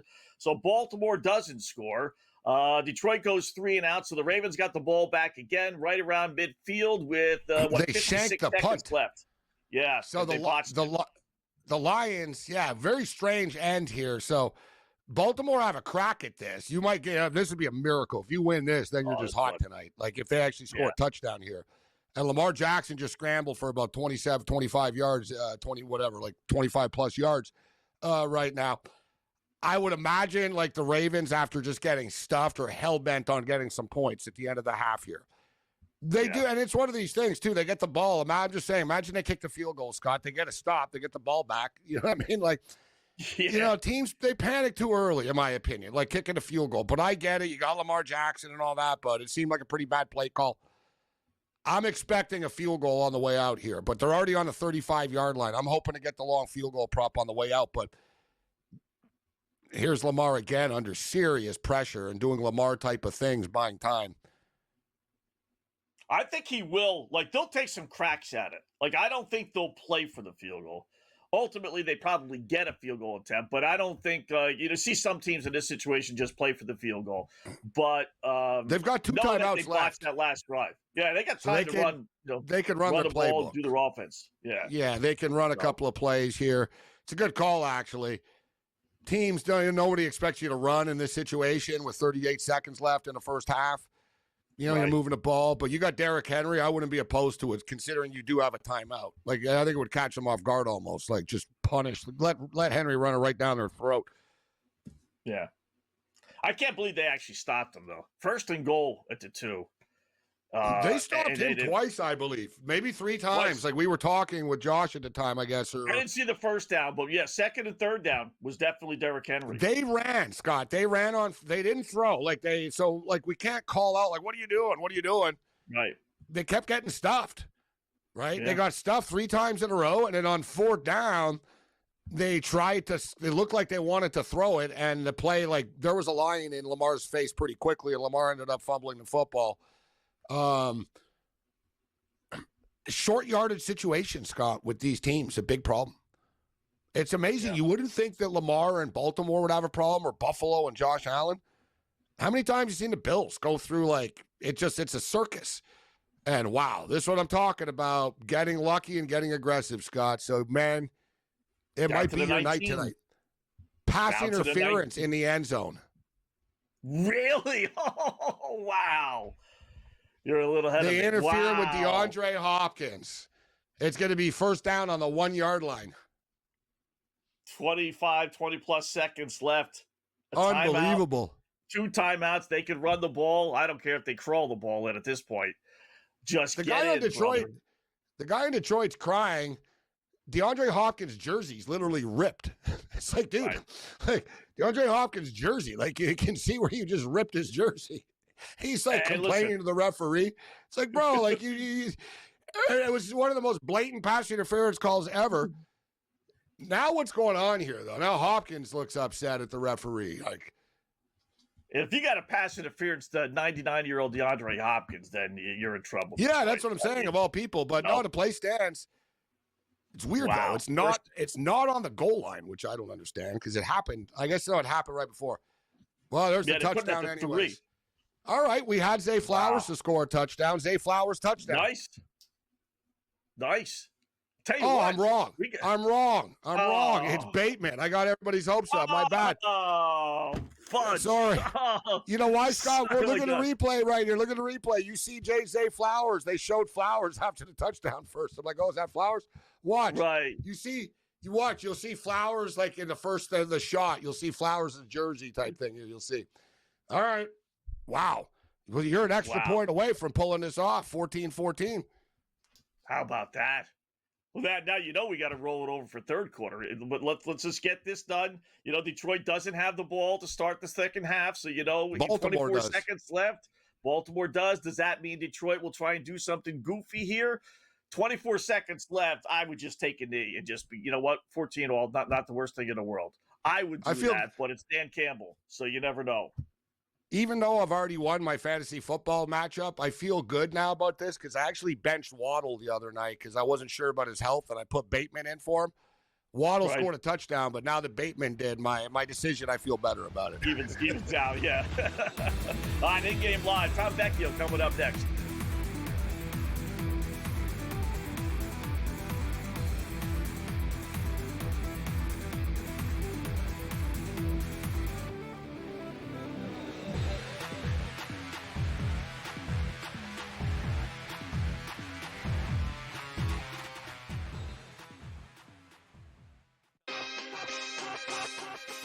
There are right now 10 teams who are 0-2. Every team on this list is 0-2. These are the 7 teams through 2 weeks who have already been eliminated from the Super Bowl picture. First, the Cleveland Browns, who I believe were the worst team coming into this season. The Cleveland Browns are absolutely done. Game time decisions. Only on SportsGrid. Josh Heupel. I mean, please, dude, you got to be kidding me. How do you lose this game at home when you've got Georgia on the ropes with a iffy quarterback at best there in Gunnard, and you somehow figure out a way to lose that game? A game, Donnie, of which was pretty much in hand for Notre Dame, 3/4 of it. The early line. Only on SportsGrid. It's the most beautiful time of the year. No, not because of foliage or pumpkin spice lattes. It's because of football. SportsGrid has you covered all season long, covering every snap, every score, and every line move. Prepare, watch, win. Weekends are for winners. Only on SportsGrid.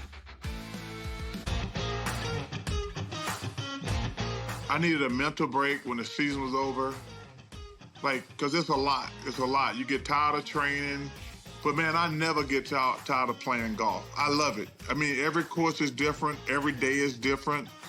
And some days you're like, oh, I got this. I got it. Then you go out there and shoot a 95 the next day. I'm like, damn. The Smiley Show. Only on SportsGrid.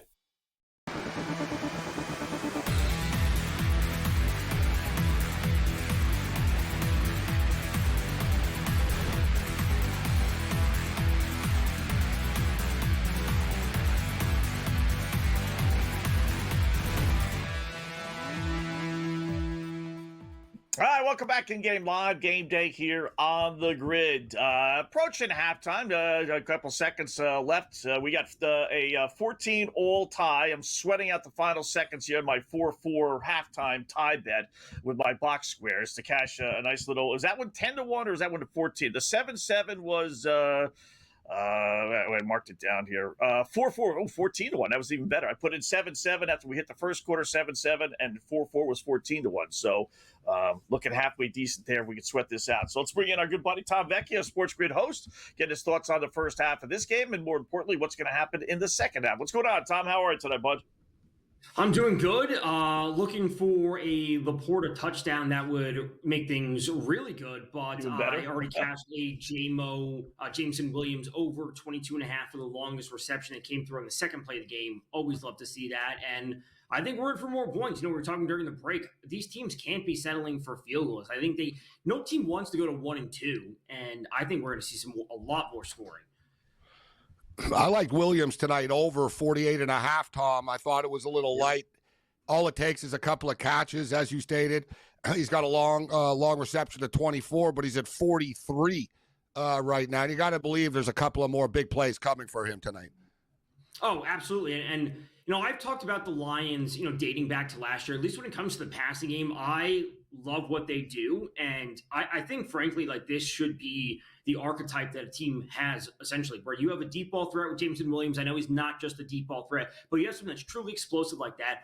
Underneath, you have the chain-moving first down options when it comes to St. Brown and Sam Laporta. You have Gibbs coming out of the backfield, and then you have Montgomery as well. So you have layers of offense. So seeing the defense miss one of them, like Jameson Williams deep, I think is a great spot to attack. All right. What did you think of initially? Because you got basically the same numbers. Detroit 4.5, over under 55.5, which is, a point or so off the original numbers on both sides. So what did you think at the beginning and going forward?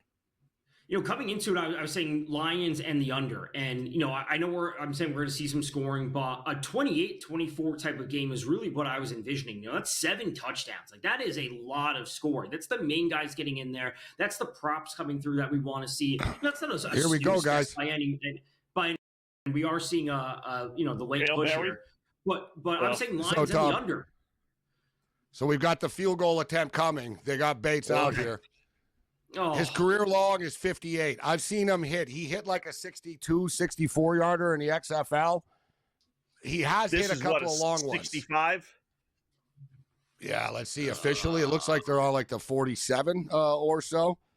This guy, like I said, he's got a cannon. He's got like an Aubrey type like cannon leg. This guy, like in the UFL, XFL, whatever. He was on the Detroit field team. Goal prop would hit. If he makes this. Yeah, well, we got over 49.5. What is this officially though? What's this? So look, they're showing a pregame right now. 60. It's over 60 yards, obviously. So 64, 65 yards, depending on where they. You guys will see here right now. They're showing him pregame hitting 60 yarders. Wow. So we'll see. You're like 5 seconds ahead of me on this.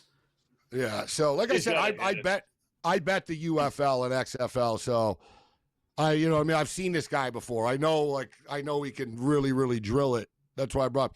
Dear God, though, this is an NFL record, though. It's a 67-yard attempt. Whoa! They really are bringing the ball all the way back. It's a 67-yard attempt. Wow. There's no way he's gonna make that, right? I mean, knowing my luck, he will. Oh, I don't. Wow, that's your night tonight. He barely missed. Wow. I'm going to see it had the distance. It had the distance. Yeah. It was just a little wide left, but he would have hit it. Wow. It goes back to their play, not the last play they just did, but the preceding play. With 13 seconds left, they throw a little 2-yard pass play. It's like, what is that? What is that going to get you? Yeah, a couple of more yards, he would have hit it. That's like a 62-yarder. He hits it. Yeah. Yeah. I mean, call a play where you got to throw the ball down the field. You have timeouts. You get the whole field. Yeah, to work. I thought that second play was a quick dump off. You're right. It seemed kind of pointless. There was no end result to it. He's going to get yards after the catch. No, he had his back to the defenders. It was really just a sort of a check off weird play call there. You're right. Yeah. See, that's where coaching comes into play, Tom and Gabe, right? It's just, the players get the blame, but it's like, why are you calling a play like that? That's a stupid play. You got 2 timeouts. You got 13 seconds, literally. Throw the ball down the field a little bit. My guess is who Goff wanted to throw it to wasn't there, right? It wasn't open for him. So he decided for a second read type of thing. It just, the progression, the blitz, whatever it is. But throwing the ball short of the line to gain on 3rd down when it's 3rd and 8 and you're throwing a 5-yard pass and he's tackled immediately. So frustrating. The Cowboys are the king of that. Dak Prescott's the king of doing that. I said they did it. It should be very simple. There should be no route that is less than 8 yards or 7 yards, or wherever is the line to gain. There should be no receiver running a 5-yard route if you need 9. That's just unacceptable. Just call a different play then. So Baltimore get the ball to start the second half here. Yep. Looking at the numbers for Baltimore right now.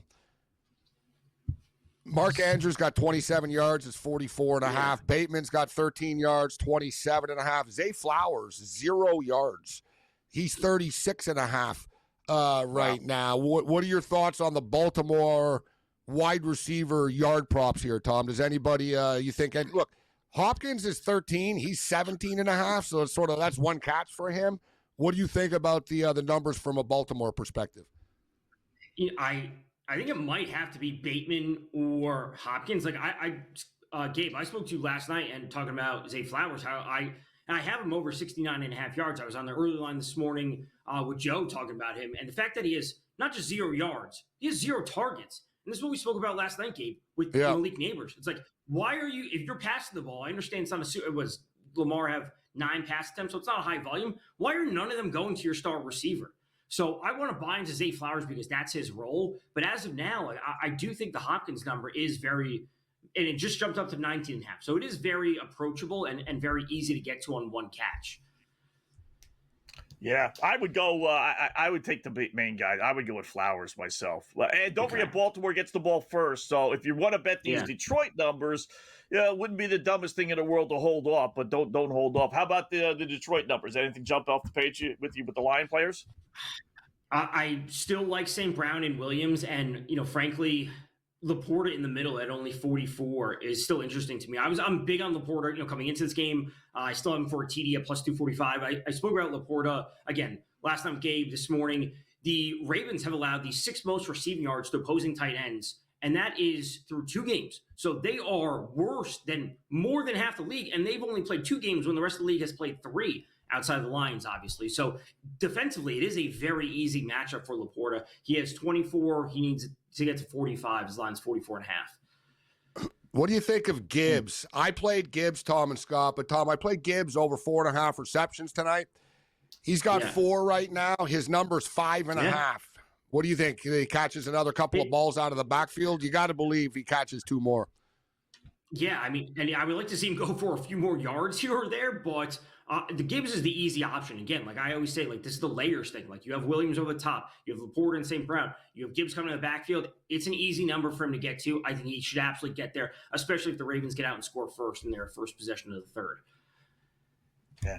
Kind of a weird game props wise. Like you get 28 points. Yeah. I mean, you think it's like a whole bunch of guys. Yeah, it's not a big really, prop really number, well. Scott. No one's put big numbers up really, but we got 28 points.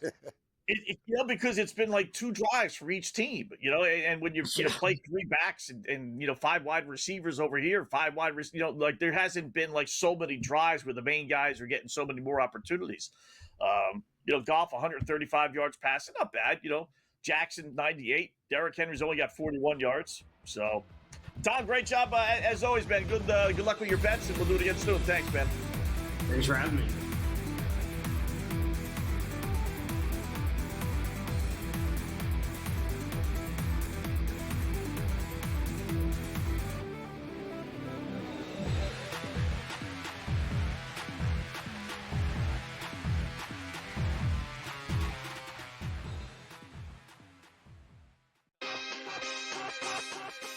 There are right now 10 teams who are 0-2. Every team on this list is 0-2. These are the 7 teams through 2 weeks who have already been eliminated from the Super Bowl picture. First, the Cleveland Browns, who I believe were the worst team coming into this season. The Cleveland Browns are absolutely done. Game time decisions. Only on SportsGrid.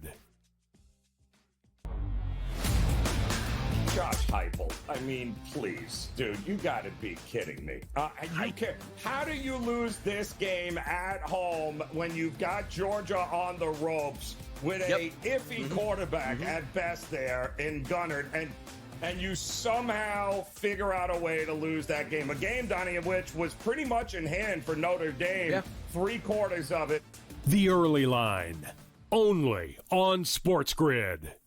It's the most beautiful time of the year. No, not because of foliage or pumpkin spice lattes. It's because of football. SportsGrid has you covered all season long, covering every snap, every score, and every line move.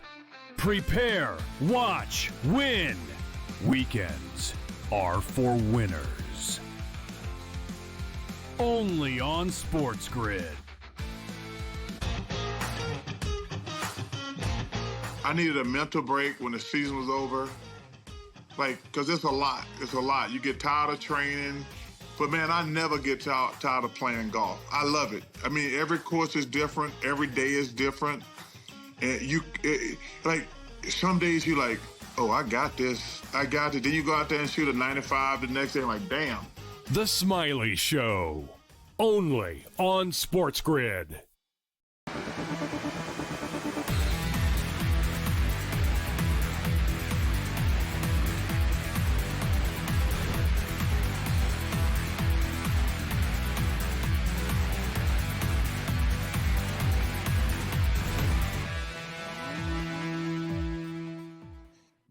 All right, welcome back. In-game live, game day on the grid. Halftime getting set to start the second half here in a couple of moments. We are tied at 14, a game that's lived up to the billing. Detroit and Baltimore, Scott and Gabe. So thanks to Tom Vecchio for throwing out some halftime numbers for us that he likes, and we'll throw out some of our own here, Gabe. I know you got a couple here, including, how about a Jared Goff rushing prop? How crazy is that? It really checks, it pays to check. You got to look at every prop and sort of go through it. I brought it up earlier, Scott. I'm a big fan of playing the unmobile quarterback rush yards over. They're incredibly low. I used to do it with Stafford all the time. It would literally be like, 1.5. It's like, okay, or Peyton Manning. Like, you know what I mean? It's like one, all I need is one. Like, you give me one rush here. So Goff took off earlier for 7 yards. His prop right now, guys, is 7.5, but it's plus 220 to the over, Scott. So they're thinking he's not going to run and/or he's going to take a knee to end the football game. But, dude, one scramble, give me 6-7 yards type thing again, and we win the bet. Like, it's 1 yard. Let's just say he's under pressure, let's say. He did run a QB sneak, actually, tonight, too, actually. Good call. He did, actually. So I said the one run. So, yeah, he ran a sneak, too.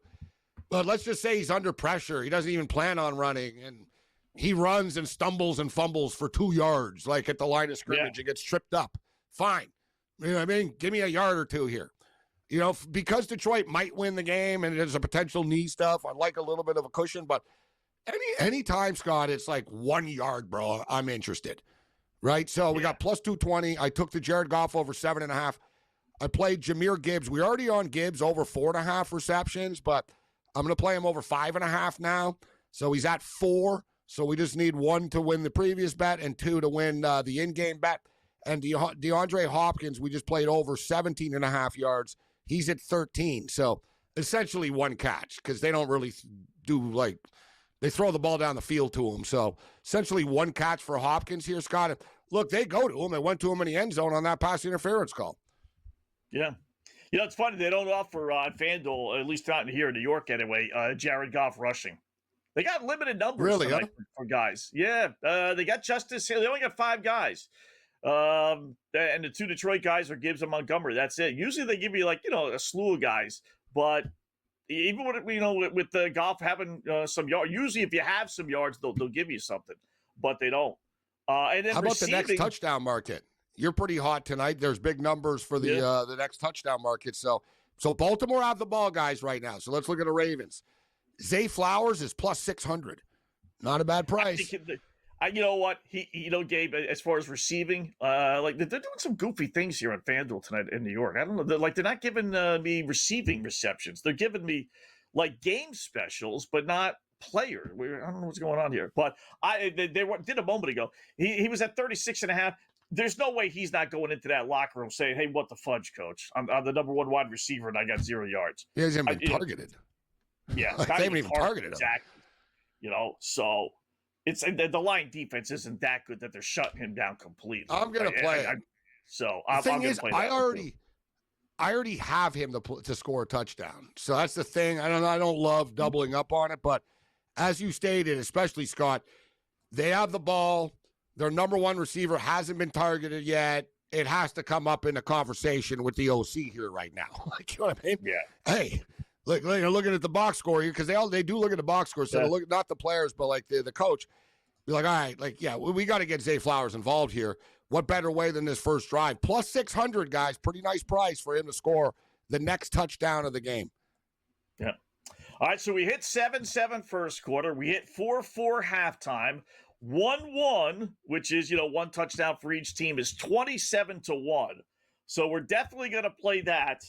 And then we'll use 7-7 again. Just, maybe play a little hunch that we get some field goals here in this second quarter. Or third quarter. So let's see what 7-7 is. 7-7 is 75-1. They have no faith in these defenses. I'll take for 75-1. I'll take a little hunch. So we'll use 1-1 at 7. They're really giving you better numbers for these for some goofy reason. I'm just going to write these down so I don't forget. So even though I'm going to play it, but 75-1 for 7-7, which would be 2 field goals theoretically, and then 1-1, 27-1 for 2 touchdowns, 1 for each team, obviously. Total's now 55.5. Total's now 55 and a half. That is so it's pretty much right? where it started. It closed at 54. And, it's amazing. We've come full circle. It's 14-14, and the numbers are pretty much the exact same. The Baltimore Ravens are now 5.5 and 55.5. You know what? You could actually make an argument, though. Like, put it this way. If you like Detroit before the game, it's almost better now. I mean, you're getting 5.5 now and a half of football, as opposed to you were only getting 4.5 before, and, for 4 quarters of football. You got a tie game here, so it goes to, the computer believes in Baltimore here, Scott, still. Like they're, it's almost like they're trying to, trap people into, hey, why don't you take Detroit in a tie game? We'll give you 5.5, right? Yeah. And they're counting on Baltimore scoring on this drive right now because they get the ball first. Well, that's the thing, yeah. I wonder, listen, it wouldn't drop that much, but if Detroit was getting the ball first, I bet that would be 4.5, not 5.5. That's what and we'll find out if Baltimore punts. I'm surprised, though. We'll see if it drops. Should be like 3. Like, being real, I mean, the game's a toss-up. Yeah, from what we've seen, right? I mean, I don't think Baltimore's a 5.5-point team better than what we've seen so far. Another thing, Scott, them making it 5.5, they're believing in touchdowns, not field goals. Clearly, right? Like, they made it one score, so to speak, right? You know what I mean? Like, nah, we don't think, like you said, we don't think there's going to be field goals here. They're scoring touchdowns tonight. So that's why it's 5.5 instead of that 3.5 type of deal. Because they make it 3.5, 4, 4.5. What's the difference, right? You and I talk about it. We talk so much about point spreads. A lot of times there's not a difference between certain numbers. Like, what's 3.5, guys? That's 2 scores still. So what's the difference between 3.5 and 4.5? There's still 2 scores still. Them making it 5.5, they're saying, no, it's a touchdown. Not a field goal. It's a touchdown. Yeah. Team that goes up 7, when the other team gets the ball, they're not going to field goal to cut the lead to 4. That's what they're telling me. So, it's not worth it.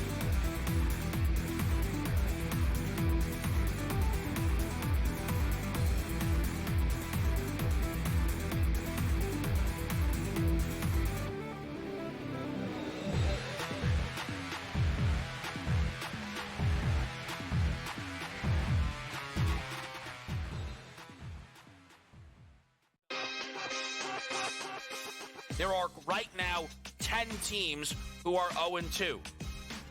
Every team on this list is 0-2. These are the 7 teams through 2 weeks who have already been eliminated from the Super Bowl picture. First, the Cleveland Browns, who I believe were the worst team coming into this season. The Cleveland Browns are absolutely done.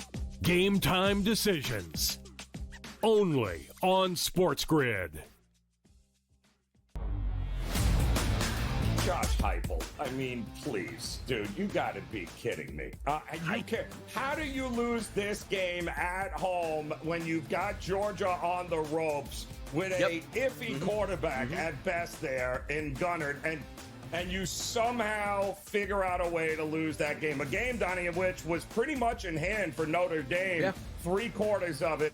The early line. Only on SportsGrid.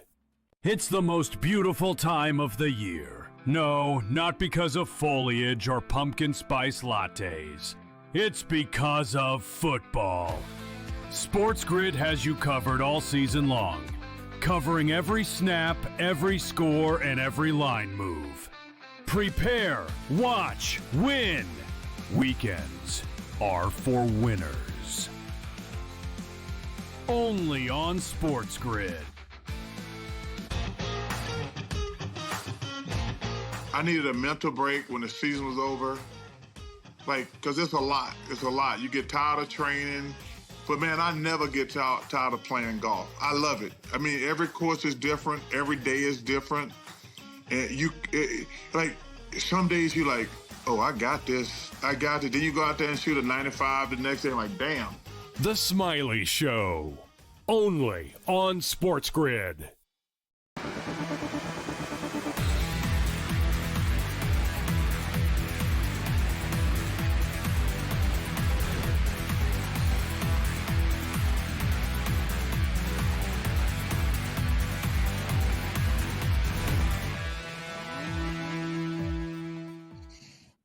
All right, welcome back in Game Live, Game Day here on the Grid. Scott and Gabe's. We check out a little Monday Night Football. So Baltimore starts the second half with the ball, and they are moving the ball. What else is new? So got a couple of other things. We've got some baseball, and we actually have, believe it or not, Gabe, preseason hockey, which is just mind-blowing to me. That's right. Because I mean, not only do we have practice, like Allen Iverson, right? But we actually have preseason games already. I mean, the season just ended yesterday, and we already got preseason games for this upcoming season. I mean, it's crazy how long these years last. Shortest off season of any sport by far, Scott. It's ridiculous. Yeah. It's nuts. You win the Stanley Cup in late June, and you're back in camp in August. They're basically, it's like school almost. All right, you get a little 2-week vacation, like have fun. Well, we're going to see you back here in like 3 weeks, guys. It's like, you got to be kidding me, right? Like, really? Now, the veterans don't play, so like early, it's the rookie camps and blah, blah. But the regular season starts, bro, on October the 7th. Yeah. That's like, what, 17 days now? 18 days? It's less than 3 weeks. Like, the season starts October the 7th. And get this, Wetzel. They added games to the schedule. Yeah. We're playing 84 games. Yeah. And they're still playing 7-8 preseason games, Gabe. You don't need, if that was me and I'm on that Players Association board, I am like, listen, you guys get 2, maybe 3 preseason games. Figure it out who makes the team in practice. I don't need to play 7-8 preseason games when I'm playing 84 regular season games. And the playoffs. And the Olympics. They have the Olympics this year, too. So imagine some guys are going to be playing like 140 games this year type stuff, like 130 games. Which sucks, too. They're so greedy. The players agree to it because they need to get paid and they know the money comes from ticket sales. But load management is inevitable in the NHL. It is. Like, you're playing a physical sport, Scott. Like, this isn't, and it's more than basketball. Basketball's hard on the knees, I get it.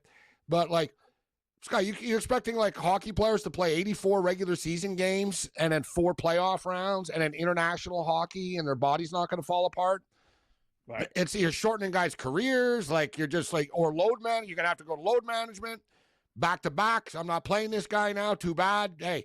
And it's just worse for the fans. But from a betting perspective, Scott, there are angles in the NHL preseason, like anything else. It's not, put it this way. I know a lot of people roll their eyes at preseason, anything. But NHL preseason's not like Major League Baseball preseason, Scott. Like, a good example is the Leafs and Senators played yesterday. They got into a brawl, bro. Like, it's the first preseason game. They got into a fight. Like, you know what I'm saying? Like a brawl. like, you know. Like, hockey players don't know how to half-ass it. They don't. Right. Like, it's just, you can't half-ass skating fat. Like, you can't mail it in hockey. And there's also, they're trying to make the team. Right? And that's the whole thing. Like, the star guys aren't playing. You know, they'll play in a couple of games in the preseason against other star players. That's another thing, too. Coaches don't want to play their star guys against a team, Scott, with a bunch of goons on the ice because some kid in the NHL is going to try to make a name for himself trying to kill Connor McDavid in the corner, you know? That happens all the time. So, so it'll almost be a handshake agreement with the other coach. All right, you're playing your good guys, your starters, all right, so will I then because – oh, you're playing your goons? No, okay, I'm not. I'll play my goons, right? Like, they don't want to get guys hurt, so there's a method to the madness. But we're 1-0. We played one bet tonight, Scott. We played the Montreal Canadiens to beat the Pittsburgh Penguins. A lot of excitement in Montreal about the team. Montreal have a lot of young guys on the team, and they actually on their own stayed in Montreal and practiced together all summer. I knew they were fired up and ready to go. Crosby and the vets of the Penguins weren't playing tonight. Canadian season opener. Being from Montreal, Scott, I know they take practice serious in Montreal, like the fans. Like, it matters to them. So, like, they won their first preseason game. So we're 1-0. And right on cue. Man, why do the Ravens have Derrick Henry throwing passes into the end zone, Scott? Like, what are they doing? You got Lamar Jackson. You got Derrick Henry to run the ball, not throw the ball. What are they doing? What's wrong with these coaches? I'm not a fan of John Harbaugh. Listen, I know he's got his Super Bowls and everything, and he's a successful head coach. It's the Monken guy, though. That's the OC. It's the Monken guy. Todd Monken, yeah. Maybe he he's sucks. He's terrible. I mean, you're right. What is this, Scott? What is this? Yeah. You should not be throwing passes. It's like having Eddie Van Halen as your guitarist and asking him to play, you know what I mean? Like, flute. Play the flute. Yeah, it's like, hey, listen, we're going to mix it up. Can you play some violin for us tonight? It's like, no, I'm a guitarist. No, you're good. Play the violin. Like, we're going to have some fun we have tonight. Derrick Henry, Scott. We have Derrick Henry throwing the ball. Like, what? What are you doing? Come on, Baltimore. You're better than that.